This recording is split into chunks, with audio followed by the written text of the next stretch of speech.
ਤੇ thank you ਸੋ ਮੱਚ ਸ਼ਿਵਮ ਦਾ, ਸਭ ਤੋਂ ਜ਼ਿਆਦਾ ਜਿਨ੍ਹਾਂ ਨੇ ਮੈਨੂੰ ਸਪੋਰਟ ਕੀਤਾ। ਉਹਨਾਂ ਦੀ ਮਤਲਬ ਸਪੋਰਟ ਰਹੀ ਹੈ ਤੇ ਮੈਂ ਆਈ ਹਾਂ।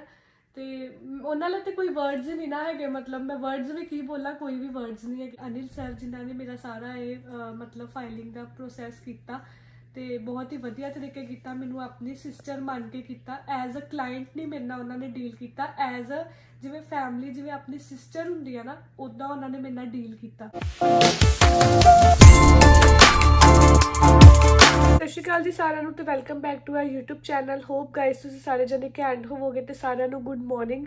ਅੱਜ ਮੈਂ ਵੈਸੇ ਜਲਦੀ ਉੱਠ ਗਈ ਸੀ, ਸਵੇਰ ਦੇ 8 ਵਜੇ ਹੋਏ ਆ, ਕਿਉਂਕਿ ਅੱਜ ਮੇਰੀ ਕਾਲਜ ਦੀ ਹੈਗੀ ਸੀ ਓਰੀਐਂਟੇਸ਼ਨ।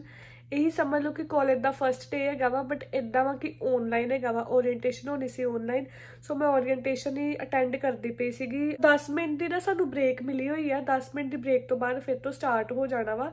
ਮਤਲਬ ਅਲੱਗ-ਅਲੱਗ ਸੈਸ਼ਨ ਹੈਗੇ ਆ ਤੇ ਵਿੱਚ 10-10 ਮਿੰਟਸ ਦੀ ਬ੍ਰੇਕ ਹੈਗੀ ਆ, ਇਸ ਤਰ੍ਹਾਂ ਦਾ ਹੈਗਾ ਵਾ। ਤੇ 8 ਵਜੇ ਸਟਾਰਟ ਹੋ ਗਿਆ ਤੇ 4 ਵਜੇ ਜਾ ਕੇ ਖਤਮ ਹੋਣਾ ਸ਼ਾਮ ਨੂੰ, ਠੀਕ ਹੈ। ਤੇ ਵਲੌਗ ਨਾਲ ਜੁੜੇ ਰਹੀਓ, ਐਂਡ ਤੱਕ ਜ਼ਰੂਰ ਦੇਖਿਓ, ਲਾਈਕ ਕਮੈਂਟ ਸ਼ੇਅਰ ਜ਼ਰੂਰ ਕਰਿਓ ਗਾਇਸ, ਤੇ ਚੈਨਲ ਨੂੰ ਸਬਸਕ੍ਰਾਈਬ ਵੀ। ਫਾਈਨਲੀ ਮੇਰੀ ਓਰੀਐਂਟੇਸ਼ਨ ਖਤਮ ਹੋ ਚੁੱਕੀ ਹੈ। ਸਵੇਰ ਦੀ 8 ਵਜੇ ਦੀ ਸਟਾਰਟ ਹੋਈ ਸੀ ਤੇ ਸ਼ਾਮੀ 4 ਵਜੇ ਖਤਮ ਹੋਈ ਆ। ਤੇ ਬਹੁਤ ਜ਼ਿਆਦਾ ਥੱਕ ਗਈਆਂ। ਹੈ ਤਾਂ ਔਨਲਾਈਨ ਹੀ ਸੀ, ਬਟ ਮਤਲਬ ਕੰਟੀਨਿਊਸਲੀ ਇੰਨੇ ਆਵਰਸ ਲੈਪਟਾਪ ਦੇ ਅੱਗੇ ਬਹਿਣਾ ਤੇ ਥੋੜਾ ਜਿਹਾ ਬੰਦਾ ਹੋ ਹੀ ਜਾਂਦਾ। ਤੇ ਸਵੇਰ ਦਾ ਕੁਝ ਖਾਦਾ ਵੀ ਨਹੀਂ, ਫਰੂਟ ਵਗੈਰਾ ਖਾਦਾ ਸੀਗਾ, ਫਰੂਟ ਹੀ ਬਸ ਖਾਦਾ ਤੇ ਚਿਪਸ ਖਾਦੇ ਸੀ, ਰੋਟੀ ਤਾਂ ਖਾਦੀ ਨਹੀਂ ਕਿਉਂਕਿ ਮੈਂ ਕੰਟੀਨਿਊਸਲੀ ਓਰੀਐਂਟੇਸ਼ਨ ਦੇ ਅੱਗੇ ਬੈਠੀ ਹੋਈ ਸੀਗੀ, ਸੋ ਮੈਂ ਖਾਦਾ ਨਹੀਂ ਕੁਝ। ਮੰਗਾਈ ਹੈ ਦਾਲ ਮੱਖਣੀ, ਨਾਲ ਹੈ ਲੱਛਾ ਪਰਾਂਠਾ, ਪਰ ਵੰਸ਼ੂ ਨੇ ਆਪਣਾ ਚਿਕਨ ਨਾਨ ਮੰਗਾਇਆ ਕਿਉਂਕਿ ਇਹਨੇ ਨੌਨ ਵੈਜ ਹੀ ਖਾਣਾ ਸੀਗਾ। ਸਰਵ ਕਰਦਾ ਪਿਆ, ਵੈਰੀ ਗੁੱਡ। ਲੰਚ ਵਗੈਰਾ ਕਰ ਲਿਆ ਸੀਗਾ ਤੇ ਹੁਣ ਆਪਾਂ ਚੱਲੇ ਸੀਗੇ ਬਾਹਰ ਮਾਰਕੀਟ, ਥੋੜਾ ਬਹੁਤ ਕੰਮ ਵੀ ਕਰਨ ਜਾਣਾ ਸੀ, ਜਿਵੇਂ ਬੈਂਕ ਵਗੈਰਾ ਜਾਣਾ ਸੀਗਾ। ਫਿਰ ਉਸ ਤੋਂ ਬਾਅਦ ਦੇਖਦੇ ਆ ਕਿੱਧਰ ਨੂੰ ਜਾਣਾ। ਹੁਣ ਆਪਾਂ ਥੋੜਾ ਜਿਹਾ ਚੱਲ ਕੇ ਜਾ ਰਹੇ ਕਿਉਂਕਿ ਥੋੜਾ ਜਿਹਾ ਵੋਕਿੰਗ ਡਿਸਟੈਂਸ ਹੈਗਾ। ਸੋ ਗਾਇਜ਼ ਆਪਣਾ ਸਟਾਪ ਆ ਚੁੱਕਿਆ ਸੀ ਉੱਧਰ। ਆਪਾਂ ਨਾ ਵੈਸੇ ਬੱਸ ਤੋਂ ਉਤਰ ਗਏ ਸੀਗੇ, ਸਾਡਾ ਸਟਾਪ ਆ ਗਿਆ ਸੀ, ਪਰ ਸਾਨੂੰ ਨਾ ਇੱਕ ਹੋਰ ਬੱਸ ਫੜਨੀ ਪੈਣੀ ਹੈ, ਫਿਰ ਆਪਾਂ ਪਹੁੰਚੇ। ਗਾਇਜ਼ ਆਪਾਂ ਇੰਨੀ ਦੂਰ ਆਏ ਹਨਾ, ਘਰ ਤੋਂ ਬੈਂਕ ਕਾਫੀ ਦੂਰ ਸੀਗਾ। ਆਪਾਂ 2 ਬੱਸਿਸ ਚੇਂਜ ਕੀਤੀਆਂ ਪਰ ਸਾਡਾ ਕੰਮ ਹੋ ਨਹੀਂ ਪਾਇਆ ਕਿਉਂਕਿ ਸਰਵਿਸ ਅਨਅਵੇਲੇਬਲ ਹੈਗੀ ਸੀ। ਹੁਣ ਸਾਨੂੰ ਵਾਪਿਸ ਹੀ ਜਾਣਾ ਪੈਣਾ। ਵੈਸੇ ਆਪਾਂ ਸੋਚ ਰਹੇ ਕਿ ਕੁਝ ਖਾ ਲੈਂਦੇ ਆ ਕਿਉਂਕਿ ਉਹੀ ਲੰਚ ਹੀ ਕੀਤਾ ਹੋਇਆ। ਦੇਖ ਲਓ ਕੁਝ ਖਾ ਨਹੀਂ, ਚੱਲ ਪੈਨੇ ਡਿਨਰ ਹੋ ਜਾਊ। ਯਾਰ ਮੈਂ ਕਿਹਾ ਸੀ ਇੱਥੋਂ ਮੋਮੋਸ ਨਹੀਂ ਮਿਲਦੇ, ਉਹੀ ਪੁੱਛਣ ਲੱਗਾ। ਵੈਸੇ ਮੈਂ ਮੋਮੋਸ ਯਾਰ ਮੇਰੇ ਫੇਵਰੇਟ ਹੈਗੇ ਆ, ਮੈਂ ਖਾਣੇ ਆ। ਮਿਲਨ ਇੱਧਰੋਂ ਮੈਂ ਟੇਸਟ ਕਰਕੇ ਦੇਖਦੇ ਆ ਕਿ ਇੱਧਰ ਕਿੱਦਾਂ ਦਾ ਟੇਸਟ ਹੈਗਾ ਹਨਾ। ਆਪਾਂ ਜਿੱਧਰੋਂ ਦੀ ਮੋਮੋਸ ਖਾਣੇ ਸੀ ਨਾ, ਆਲਰੇਡੀ ਬੰਦ ਹੋ ਚੁੱਕਿਆ ਕਿਉਂਕਿ ਰਾਤ ਦੇ ਵੱਜ ਚੁੱਕੇ ਆ 10 ਤੇ ਬੰਦ ਹੋ ਚੁੱਕਿਆ ਹੋਇਆ ਕਿਉਂਕਿ ਆਪਾਂ ਬੱਸ ਤੋਂ ਜਾਣਾ ਸੀਗਾ ਤੇ ਬੱਸ ਤੇ ਜਾਂਦੇ ਹੋਏ ਸਾਨੂੰ ਹਾਫ ਐਨ ਆਵਰ ਲੱਗਣਾ ਸੀ ਤੇ ਆਲਰੇਡੀ ਟਾਈਮ ਲੱਗ ਜਾਣਾ ਸੀ ਤੇ ਉਹਨੇ ਦਿਨ ਨੂੰ ਉਹ ਬੰਦ ਹੋ ਗਿਆ ਹੋਇਆ। ਤੇ ਆਪਾਂ ਕੀ ਕੀਤਾ, ਫਿਰ ਕੌਫੀ ਲੈ ਲਈ ਆ ਕਿਉਂਕਿ ਠੰਡ ਬਹੁਤ ਜ਼ਿਆਦਾ ਹੈਗੀ ਆ। ਸੋ ਆਪਾਂ ਕੌਫੀ ਲੈ ਲਈ ਆ, ਵੰਸ਼ੂ ਵੀ ਤੇ ਮੈਂ ਵੀ ਕੌਫੀ ਪੀ ਲੈਣੀ ਆ। ਕੁਝ ਖਾਣਾ ਨਹੀਂ ਹੈਗਾ ਕਿਉਂਕਿ ਵੈਸੇ ਇੰਨੀ ਭੁੱਖ ਵੀ ਨਹੀਂ ਸੀ ਲੱਗੀ। ਮੋਮੋਸ ਤੇ ਜਸਟ ਟੇਸਟ ਵਾਸਤੇ ਮੈਂ ਖਾਣੇ ਸੀਗੇ ਕਿ ਵੇਖਦੇ ਆ ਕਿ ਕਿੱਦਾਂ ਦਾ ਟੇਸਟ ਆ, ਬਟ ਉਹ ਆਪਾਂ ਕੱਲ ਟੇਸਟ ਕਰ ਲਾਂਗੇ। ਫਿਲਹਾਲ ਕੌਫੀ ਨਾਲ ਹੀ ਆਪਾਂ ਸਾਰ ਲੈਂਦੇ ਆ। ਤੇ ਹੁਣ ਆਪਾਂ ਸਕਾਈ ਟ੍ਰੇਨ ਫੜਨੀ ਹੈ ਇੱਧਰੋਂ ਦੀ ਤੇ ਘਰ ਨੂੰ ਹੀ ਜਾਣਾ ਵਾ। ਚਲੋ, ਇਹ ਨਾ ਵੰਸ਼ੂ ਵੀ ਟਲਦਾ ਨਹੀਂ ਆ, ਇਹ ਕੁਛ ਨਾ ਕੁਛ ਮੰਗਾ ਹੀ ਲੈਂਦਾ ਇਹੋ ਜਿਹਾ ਕਿ ਖਾਣਾ ਪੈ ਜਾਂਦਾ ਵਾ। ਫਿਰ ਆਰਡਰ ਕਰਤਾ ਉਹ ਵੀ ਚਿਕਨ। ਵਾਓ, ਖਾ ਲਓ, ਸਵਾਦ। ਆਹੋ, ਮੇਰੀ ਵੈਸੇ ਰੋਟੀ ਵੀ ਪਈ ਹੋਈ ਸੀ ਦਾਲ ਨਾਲ, ਉਹ ਵੀ ਖਾ ਲਿਓ। ਉਹਦਾ ਹੁਣ ਨਾਸ਼ਤਾ ਹੀ ਕਰੂੰਗੀ ਸਵੇਰੇ, ਇੰਨਾ ਕੁਛ ਤੇ ਖਾ ਨਹੀਂ ਹੋਣਾ, ਹੁਣ ਤੇ ਇਹੀ ਖਾਂਦੇ ਆ। ਚਲੋ, ਬਾਕੀ ਗਾਇਜ਼ ਜਿੱਦਾਂ ਤੁਸੀਂ ਕਮੈਂਟ ਵਗੈਰਾ ਕਰਦੇ ਹੋ, ਸਾਰਾ ਮੈਂ ਤੁਹਾਨੂੰ ਪ੍ਰੋਸੀਜਰ ਫਾਈਲਿੰਗ ਦਾ ਜੋ ਐਕਸਪੈਂਸਿਸ ਹੈ ਸਭ ਕੁਝ ਦੱਸੂਗੀ। ਹਾਂਜੀ ਗਾਇਜ਼, ਤੇ ਹੁਣ ਮੈਂ ਤੁਹਾਨੂੰ ਸਾਰਾ ਜੋ ਵੀ ਫਾਈਲਿੰਗ ਪ੍ਰੋਸੈਸ ਸੀ ਮੇਰੀ ਹਨਾ, ਮਤਲਬ ਮੈਨੂੰ ਇੰਨੀ ਵੀ ਜ਼ਿਆਦਾ ਨੌਲੇਜ ਨਹੀਂ ਆ, ਜਾਂ ਮੈਂ ਕਿਹੜਾ ਕੋਈ ਮਤਲਬ ਏਜੰਟ ਵਗੈਰਾ ਕਿ ਮੈਨੂੰ ਇੰਨੀ ਨੌਲੇਜ ਹੋਏਗੀ, ਬਟ ਹਾਂ ਜਿੱਦਾਂ ਮੈਂ ਐਕਸਪੀਰੀਅੰਸ ਕੀਤਾ, ਜਿੱਦਾਂ ਜੋ ਪ੍ਰੋਸੈਸ ਹੋਇਆ ਉਹ ਸਾਰਾ ਮੈਂ ਤੁਹਾਨੂੰ ਐਕਸਪਲੇਨ ਕਰ ਦਿੰਦੀ ਹਾਂ ਕਿ ਜਿਨ੍ਹਾਂ ਨੇ ਅੱਗੋਂ ਫਾਈਲ ਵਗੈਰਾ ਲਗਾਉਣੀ ਆ ਉਹਨਾਂ ਨੂੰ ਥੋੜਾ ਜਿਹਾ ਆਈਡੀਆ ਹੋ ਜਾਏਗਾ ਕਿ ਕਿੱਦਾਂ ਹੁੰਦਾ। ਬਾਕੀ ਹਰ ਇੱਕ ਦਾ ਆਪਣਾ ਤਰੀਕਾ ਹੁੰਦਾ ਵਾ, ਤੇ ਇਸ ਕਰਕੇ ਸਭ ਤੋਂ ਪਹਿਲਾਂ ਤੇ ਮੈਨੂੰ ਬਹੁਤ ਸਾਰੇ ਕਮੈਂਟਸ ਆਉਂਦੇ ਪਏ ਆ ਕਿ ਤੁਸੀਂ ਕਿਸ ਬੇਸ ਤੇ ਗਏ ਹੋ, ਸਟੱਡੀ ਬੇਸ ਗਏ ਹੋ, ਵਰਕ ਬੇਸ ਗਏ ਹੋ, ਕਿਸ ਬੇਸ ਤੇ ਗਏ ਹੋ। ਤੇ ਮੈਂ ਤੁਹਾਨੂੰ ਸਾਰਿਆਂ ਨੂੰ ਦੱਸ ਦਿੰਦੀ ਹਾਂ ਕਿ ਮੈਂ ਸਟੱਡੀ ਬੇਸ ਤੇ ਹੀ ਗਈ ਹਾਂ। ਮੈਂ ਪਿਛਲੇ ਸਾਲ ਆਇਲਸ ਕੀਤੀ ਸੀਗੀ ਤੇ ਮੈਨੂੰ ਆਇਲਸ ਕੀਤੀ ਨੂੰ 1.5 ਸਾਲ ਹੋ ਚੁੱਕਿਆ ਵਾ, ਤੇ ਮੈਂ ਸਟੱਡੀ ਬੇਸ ਤੇ ਹੀ ਹੁਣ ਆਈ ਹਾਂ ਇੱਥੇ। ਉਸ ਤੋਂ ਬਾਅਦ ਤੁਸੀਂ ਸਾਰੇ ਜਣਾਂ ਨੇ ਕੁਐਸਚਨਸ ਪੁੱਛੇ ਸੀ ਕਿ ਕਿੱਦਾਂ ਸਾਰਾ ਪ੍ਰੋਸੈਸ ਕੀਤਾ ਜਾਂ ਕਿੱਦਾਂ ਵਾ। ਕਈਆਂ ਨੇ ਮੈਨੂੰ ਇਹ ਵੀ ਪੁੱਛਿਆ ਕਿ ਖਰਚਾ ਕਿੰਨਾ ਆਉਂਦਾ ਵਾ, ਹਨਾ। ਸਭ ਤੋਂ ਪਹਿਲਾਂ ਮੈਂ ਕੀ ਕੀਤਾ ਸੀ, ਕਿਉਂਕਿ ਮੈਂ ਮੈਰਿਡ ਹੈਗੀ ਸੀ ਤੇ ਮੇਰੀ ਮੈਰਿਜ ਦੇ ਬਹੁਤ ਸਾਰੀਆਂ ਫਾਰਮੈਲਿਟੀਜ਼ ਹੈਗੀਆਂ ਸੀ, ਕਿਉਂਕਿ ਮੈਰਿਜ ਤੋਂ ਬਾਅਦ ਕੀ ਹੁੰਦਾ ਸਾਨੂੰ ਸਾਰੇ ਡਾਕੂਮੈਂਟਸ ਚੇਂਜ ਕਰਾਉਣੇ ਪੈਂਦੇ ਆ। ਜਿੱਦਾਂ ਮੈਰਿਜ ਤੋਂ ਪਹਿਲਾਂ ਜਿਹੜਾ ਮੇਰਾ ਪਾਸਪੋਰਟ ਸੀ ਉੱਥੇ ਹਸਬੈਂਡ ਦਾ ਨੇਮ, ਸ਼ਿਵਮ ਦਾ ਨੇਮ ਨਹੀਂ ਸੀ ਹੈਗਾ। ਸੋ ਪਹਿਲਾਂ ਮੈਂ ਆਪਣਾ ਪਾਸਪੋਰਟ ਚੇਂਜ ਕਰਵਾਇਆ, ਉਹਦੇ ਤੇ ਹਸਬੈਂਡ ਦਾ ਨੇਮ ਆਇਆ। ਫਿਰ ਉਸ ਤੋਂ ਬਾਅਦ ਜਿਹੜੇ ਉਧਰ ਦੇ ਡਾਕੂਮੈਂਟ ਸੀ ਉੱਤੇ ਵੀ ਮੈਨੂੰ ਆਧਾਰ ਕਾਰਡ ਵਗੈਰਾ ਦੀ ਇੱਦਾਂ ਫਾਈਲਿੰਗ 'ਚ ਤੇ ਇੰਨੀ ਨੀਡ ਨਹੀਂ ਹੁੰਦੀ, ਮੇਨ ਪਾਸਪੋਰਟ ਵਗੈਰਾ ਹੀ ਹੁੰਦਾ। ਪਰ ਇਹ ਹੈ ਕਿ ਉਧਰ ਵੀ ਮੈਨੂੰ ਆਧਾਰ ਕਾਰਡ ਵੀ ਫਿਰ ਚੇਂਜ ਕਰਵਾਉਣਾ ਹੀ ਪਿਆ ਸੀ। ਤੇ ਉਸ ਤੋਂ ਬਾਅਦ ਸਾਡਾ ਮੈਰਿਜ ਸਰਟੀਫਿਕੇਟ ਆਪਾਂ ਮੈਰਿਜ ਰਜਿਸਟਰ ਕਰਵਾਈ ਤੇ ਮੈਰਿਜ ਦਾ ਸਾਡਾ ਸਰਟੀਫਿਕੇਟ ਬਣਿਆ ਸੀਗਾ। ਤੇ ਥੋੜੇ ਬਹੁਤ ਮੈਰਿਜ ਦੇ ਪ੍ਰੂਫ ਵੀ ਲੱਗੇ ਸੀ, ਜਿਵੇਂ ਫੋਟੋਜ਼ ਵਗੈਰਾ ਲੱਗੀਆਂ ਸੀਗੀਆਂ ਮੈਰਿਜ ਦੀਆਂ, ਉਹ ਵਾਲੇ ਪ੍ਰੂਫ ਲੱਗਦੇ ਆ ਥੋੜੇ ਬਹੁਤੇ। ਸੋ ਸਭ ਤੋਂ ਪਹਿਲਾਂ ਇਹ ਵਾਲੀਆਂ ਫਾਰਮੈਲਿਟੀਜ਼ ਜਦੋਂ ਕੰਪਲੀਟ ਹੋ ਗਈਆਂ ਸੀ, ਉਸ ਤੋਂ ਬਾਅਦ ਮੈਂ ਅਪਲਾਈ ਕੀਤੀ ਸੀ ਆਫਰ ਲੈਟਰ। ਇੱਦਾਂ ਵਾ ਕਿ ਮੈਂ ਹੈਗੀ ਆ ਗ੍ਰੈਜੂਏਟਿਡ, ਜਿਹੜੇ ਤਾਂ +2 ਹੁੰਦੇ ਆ ਉਹ ਤਾਂ ਜਿਹੜਾ ਮਰਜ਼ੀ ਜਿਹੜੇ ਵੀ ਕੋਰਸ 'ਚ ਉਹਨਾਂ ਨੂੰ ਇੰਟਰਸਟ ਹੁੰਦਾ ਕੋਈ ਵੀ ਕਾਲਜ ਕੋਈ ਵੀ ਕੋਰਸ ਲੈ ਕੇ ਆ ਸਕਦੇ ਆ।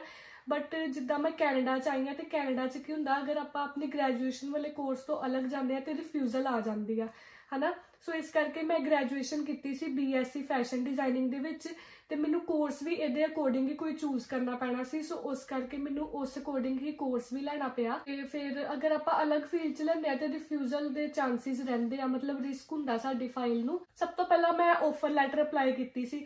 ਆਫਰ ਲੈਟਰ 'ਚ ਹੁਣ ਮੈਂ ਤੁਹਾਨੂੰ ਇਹ ਵੀ ਸਭ ਕੁਝ ਦੱਸਾਂਗੀ ਕਿ ਮੈਨੂੰ ਪ੍ਰੋਬਲਮਸ ਕੀ ਆਈਆਂ। ਐਕਚੁਅਲੀ ਮੈਂ ਗ੍ਰੈਜੂਏਸ਼ਨ ਕੀਤੀ ਹੈ ਤੇ ਗ੍ਰੈਜੂਏਸ਼ਨ ਦੇ ਵਿੱਚ ਮੈਨੂੰ ਸਾਰੇ ਡਾਕੂਮੈਂਟਸ ਵੀ ਪੂਰੇ ਕਰਨੇ ਸੀ।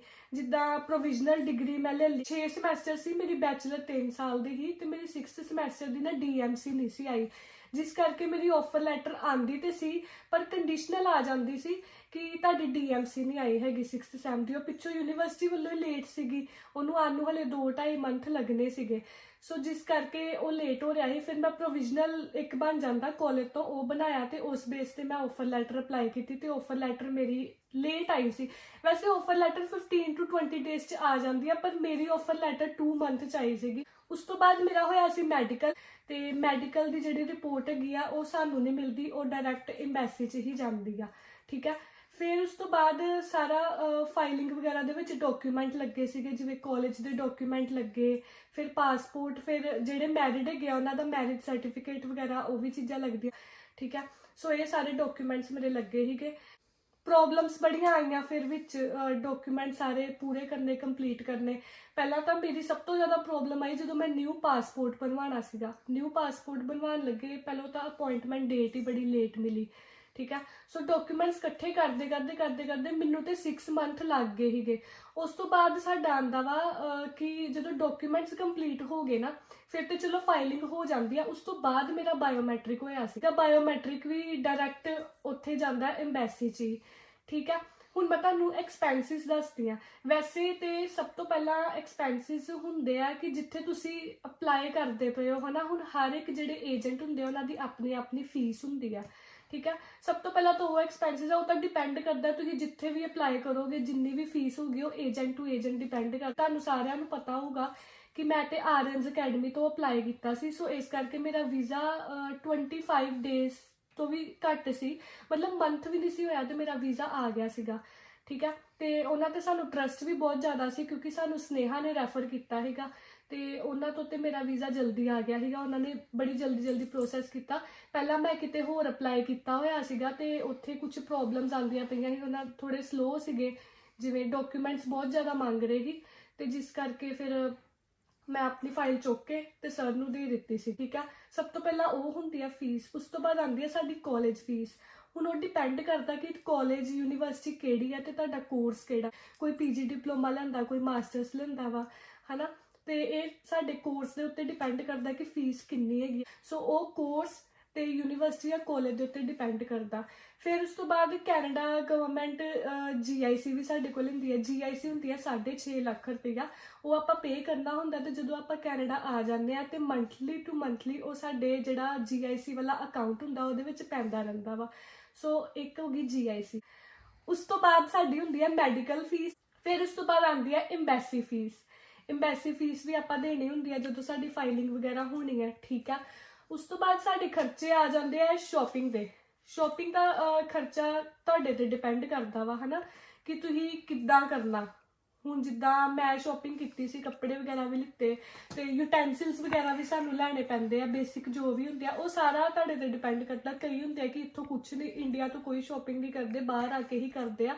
ਬਟ ਮੈਂ ਥੋੜਾ ਬਹੁਤਾ ਸਮਾਨ ਜਿਹੜਾ ਮੇਰੀ ਨੀਡ ਦਾ ਸੀ ਮੈਂ ਲੈ ਕੇ ਹੀ ਆਈ ਸੀ, ਕਿਉਂਕਿ ਜਦੋਂ ਇੱਥੇ ਮੈਂ ਜਿੱਦਾਂ ਆਈ ਆ ਨਾ, ਤੇ ਇੱਥੇ ਮੇਰੇ ਨੋਨ 'ਚ ਕੋਈ ਸੀ ਨਹੀਂ। ਉਹ ਤੇ ਵੰਸ਼ੂ ਚਲੋ ਮੈਨੂੰ ਮਿਲ ਗਿਆ, ਬਟ ਇਦਾਂ ਕਿ ਬੰਦਾ ਆਂਦੇ ਹੀ ਇਦਾਂ ਸ਼ਾਪਿੰਗ ਕਰੇ ਕਈ ਵਾਰ ਨਹੀਂ ਵੀ ਪੋਸੀਬਲ ਹੁੰਦਾ। ਸੋ ਮੈਂ ਆਪਣਾ ਸਾਰਾ ਸਮਾਨ ਲੈ ਕੇ ਆਈ ਸੀ ਕਿ ਮੈਨੂੰ ਆਂਦੇ ਹੀ ਇਦਾਂ ਸ਼ਾਪਿੰਗ ਕਰਨ ਨਿਕਲਣਾ ਨਾ ਪਏ ਜਾਂ ਕਿੱਦਾਂ ਵਾ। ਬੇਸਿਕ ਜਿਹੜਾ ਸਮਾਨ ਸੀ ਮੈਂ ਸਾਰਾ ਲੈ ਕੇ ਆਈ ਸੀ। ਸੋ ਸ਼ਾਪਿੰਗ ਦਾ ਪਿਓਰਲੀ ਤੁਹਾਡੇ ਤੇ ਡਿਪੈਂਡ ਕਰਦਾ। ਉਸ ਤੋਂ ਬਾਅਦ ਆਂਦਾ ਟਿਕਟ ਦਾ ਜਿਹੜਾ ਖਰਚਾ ਹੈਗਾ ਉਹ ਵੇਰੀ ਕਰਦਾ ਰਹਿੰਦਾ, ਕਦੀ ਵੱਧ ਜਾਂਦੀ ਹੈ ਕਦੀ ਘਟ ਜਾਂਦੀ ਆ। ਸੋ ਇਹੀ ਸਾਰੇ ਹੈਗੇ ਜਿਹੜੇ ਮੇਨ ਐਕਸਪੈਂਸਿਸ ਹੈਗੇ ਆ ਆਉਣ ਦੇ। ਬਸ ਇੱਕ ਸ਼ਾਪਿੰਗ ਹੈ ਜਿਹੜਾ ਤੁਹਾਡੇ ਤੇ ਡਿਪੈਂਡ ਕਰਦਾ, ਬਾਕੀ ਸਾਰਾ ਖਰਚਾ ਤਾਂ ਹੋਣਾ ਹੀ ਹੋਣਾ ਵਾ, ਠੀਕ ਹੈ। ਬਾਕੀ ਬਾਇਓਮੈਟ੍ਰਿਕ, ਮੈਡੀਕਲ, ਇਹ ਵੀ ਖਰਚਾ ਹੁੰਦਾ ਹੀ ਆ, ਠੀਕ ਹੈ। ਤੇ ਇੱਕ ਹੋਰ ਚੀਜ਼ ਮੈਂ ਆਪਣਾ ਦੱਸਦੀ ਪਈ ਸੀ ਕਿ ਜਦੋਂ ਮੇਰੀ ਫਾਈਲਿੰਗ ਵਗੈਰਾ ਹੋ ਗਈ ਸੀ ਨਾ, ਮੇਰੀ ਫਾਈਲ ਲੱਗੀ ਸੀਗੀ 29 ਅਕਤੂਬਰ ਨੂੰ। 29 ਅਕਤੂਬਰ ਨੂੰ ਮੇਰਾ ਸਾਰਾ ਕੁਝ ਡਨ ਹੋ ਕੇ ਫਾਈਲ ਲੱਗ ਗਈ ਸੀ। ਮੈਨੂੰ 29 ਅਕਤੂਬਰ ਦੀ ਡੇਟ ਤਾਂ ਯਾਦ ਆ ਕਿਉਂਕਿ ਉਸ ਦਿਨ ਮੇਰੇ ਪਾਪਾ ਦੀ ਡੈਥ ਹੋਈ ਸੀਗੀ, ਤੇ ਮੇਰੇ ਪਾਪਾ ਦੀ ਡੈਥ ਨੂੰ ਅੱਜ 8 ਸਾਲ ਹੋ ਗਏ ਆ। ਤੇ ਉਸ ਦਿਨ ਮੇਰੇ ਪਾਪਾ ਦੀ ਡੈਥ ਹੋਈ ਸੀ, ਔਰ ਮੇਰੇ ਪਾਪਾ ਦਾ ਡ੍ਰੀਮ ਸੀ ਕਿ ਮੈਂ ਕੈਨੇਡਾ ਆਵਾਂ, ਔਰ ਉਸੇ ਦਿਨ ਮੇਰੀ ਫਾਈਲ ਲੱਗੀ ਸੀ। ਤਾਂ ਮੈਨੂੰ ਡੇਟ ਯਾਦ ਹੈ ਕਿ ਮਤਲਬ ਉਹ ਡੇਟ ਤੋਂ ਮੈਨੂੰ ਬਹੁਤ ਜ਼ਿਆਦਾ ਹੇਟ ਸੀ ਇੱਕ ਹਿਸਾਬ ਦੀ, ਕਿ ਇੰਨਾ ਮਾੜਾ ਦਿਨ ਸੀ। ਸੋ ਮੇਰਾ ਮੂਡ ਹਮੇਸ਼ਾ ਆਫ ਰਹਿੰਦਾ ਸੀ ਉਸ ਦਿਨ, ਪਰ ਉਸੇ ਦਿਨ ਰੱਬ ਨੇ ਮੇਰੇ ਲਈ ਸਪੈਸ਼ਲ ਬਣਾਇਆ, ਮੇਰੀ ਫਾਈਲ ਲੱਗੀ ਹੈ ਨਾ। ਤੇ ਚਲੋ ਉਸ ਦਿਨ ਫਾਈਲ ਲੱਗ ਗਈ ਤੇ ਮੇਰਾ ਵੀਜ਼ਾ ਵੀ 25 ਡੇਜ਼ ਵਿੱਚ ਮੇਰਾ ਵੀਜ਼ਾ ਆ ਗਿਆ ਸੀਗਾ। ਸੋ ਮੈਨੂੰ ਇੱਕਦਮ ਸਾਰਿਆਂ ਨੇ ਸਰਪ੍ਰਾਈਜ਼ ਦਿੱਤਾ ਸੀਗਾ, ਜਿੱਦਾਂ ਜਲੰਧਰ ਸਾਨੂੰ ਬਹਾਨੇ ਨਾਲ ਬੁਲਾ ਲਿਆ ਤੇ ਉਸ ਤੋਂ ਬਾਅਦ ਸਰ ਉਹਨਾਂ ਨੇ ਸਾਰਾ ਸਰਪ੍ਰਾਈਜ਼ ਪਲਾਨ ਕੀਤਾ ਤੇ ਮੈਨੂੰ ਬਹੁਤ ਵਧੀਆ ਲੱਗਾ ਕਿ ਸਰਪ੍ਰਾਈਜ਼ ਵਗੈਰਾ ਜੋ ਵੀ ਹੈ ਨਾ ਵਧੀਆ ਸੀ, ਹੈ ਨਾ। ਤੇ ਮੈਂ ਹੁਣ ਵੀ ਮਤਲਬ ਥੈਂਕ ਯੂ ਕਰਦੀ ਹਾਂ ਸਾਰਿਆਂ ਦਾ, ਇੰਨਾ ਕੁਝ ਸਾਡੇ ਲਈ ਕੀਤਾ। ਤੇ ਮੇਰੀ ਟਿਕਟ ਵੀ ਜਲਦੀ ਕਰਵਾ ਦਿੱਤੀ ਤੇ ਮੈਂ 29 ਦਸੰਬਰ ਨੂੰ ਮੇਰੀ ਫਲਾਈਟ ਸੀ ਤੇ ਮੈਂ ਇੱਥੇ ਆਈ ਸੀਗੀ। ਤੇ ਇੱਕ ਹੋਰ ਗਾਇਜ਼ ਬਹੁਤ ਹੀ ਮੇਨ ਚੀਜ਼ ਹੈਗੀ ਆ, ਜਿਹੜਾ ਆਪਾਂ ITRs ਹੁੰਦੀ ਆ, ਰਿਟਰਨ ਭਰਨੀ ਬਹੁਤ ਜ਼ਿਆਦਾ ਜ਼ਰੂਰੀ ਹੁੰਦੀ ਹੈ। ਜਿਹੜੀ ਤਾਂ GIC ਹੁੰਦੀ ਹੈ ਨਾ, ਉਹ ਸਟੂਡੈਂਟ ਦੇ ਅਕਾਊਂਟ ਤੋਂ ਜਾਂਦੀ ਹੈ। ਜਿੱਦਾਂ GIC ਮੇਰੇ ਖੁਦ ਦੇ ਅਕਾਊਂਟ ਤੋਂ ਗਈ ਸੀਗੀ ਤੇ ਉਹਦੀਆਂ ਰਿਟਰਨਸ ਭਰਨੀਆਂ ਬਹੁਤ ਜ਼ਿਆਦਾ ਜ਼ਰੂਰੀ ਹੁੰਦੀਆਂ। ਤੇ ਜਿਹੜੀ ਫੀਸ ਹੁੰਦੀ ਆ, ਫੀਸ ਆਪਾਂ ਜਿਹੜੇ ਤੇ ਮੈਰਿਡ ਹੈਗੇ ਆ ਉਹ ਹਸਬੈਂਡ ਦੇ ਅਕਾਊਂਟ ਤੋਂ ਵੀ ਕਰਵਾ ਸਕਦੇ ਆ, ਜਿਹੜੇ ਅਨਮੈਰਿਡ ਹੈਗੇ ਆ ਉਹ ਪੇਰੈਂਟਸ ਦੇ ਅਕਾਊਂਟ ਤੋਂ ਜਾਂਦੀ ਹੈ। ਤੇ ਰਿਟਰਨਸ ਭਰਨੀਆਂ ਬਹੁਤ ਜ਼ਰੂਰੀ ਹੁੰਦੀਆਂ। ਉਸ ਤੋਂ ਬਾਅਦ ਜਿਨ੍ਹਾਂ ਕੋਲ ਆਪਾਂ ਪਹਿਲਾਂ ਫਾਈਲਿੰਗ ਕਰਵਾਈ ਸੀ ਉਹਨਾਂ ਨੇ ਤਾਂ ਸਾਨੂੰ ਇਹ ਵੀ ਕਿਹਾ ਸੀ ਕਿ ਤੁਹਾਨੂੰ ਪੈਸੇ ਸ਼ੋਅ ਵੀ ਕਰਾਉਣੇ ਪੈਣੇ ਆ, ਜਦ ਕਿ ਕੈਨੇਡਾ 'ਚ ਸ਼ੋਅ ਕਰਾਉਣ ਦੀ ਲੋੜ ਨਹੀਂ ਪੈਂਦੀ।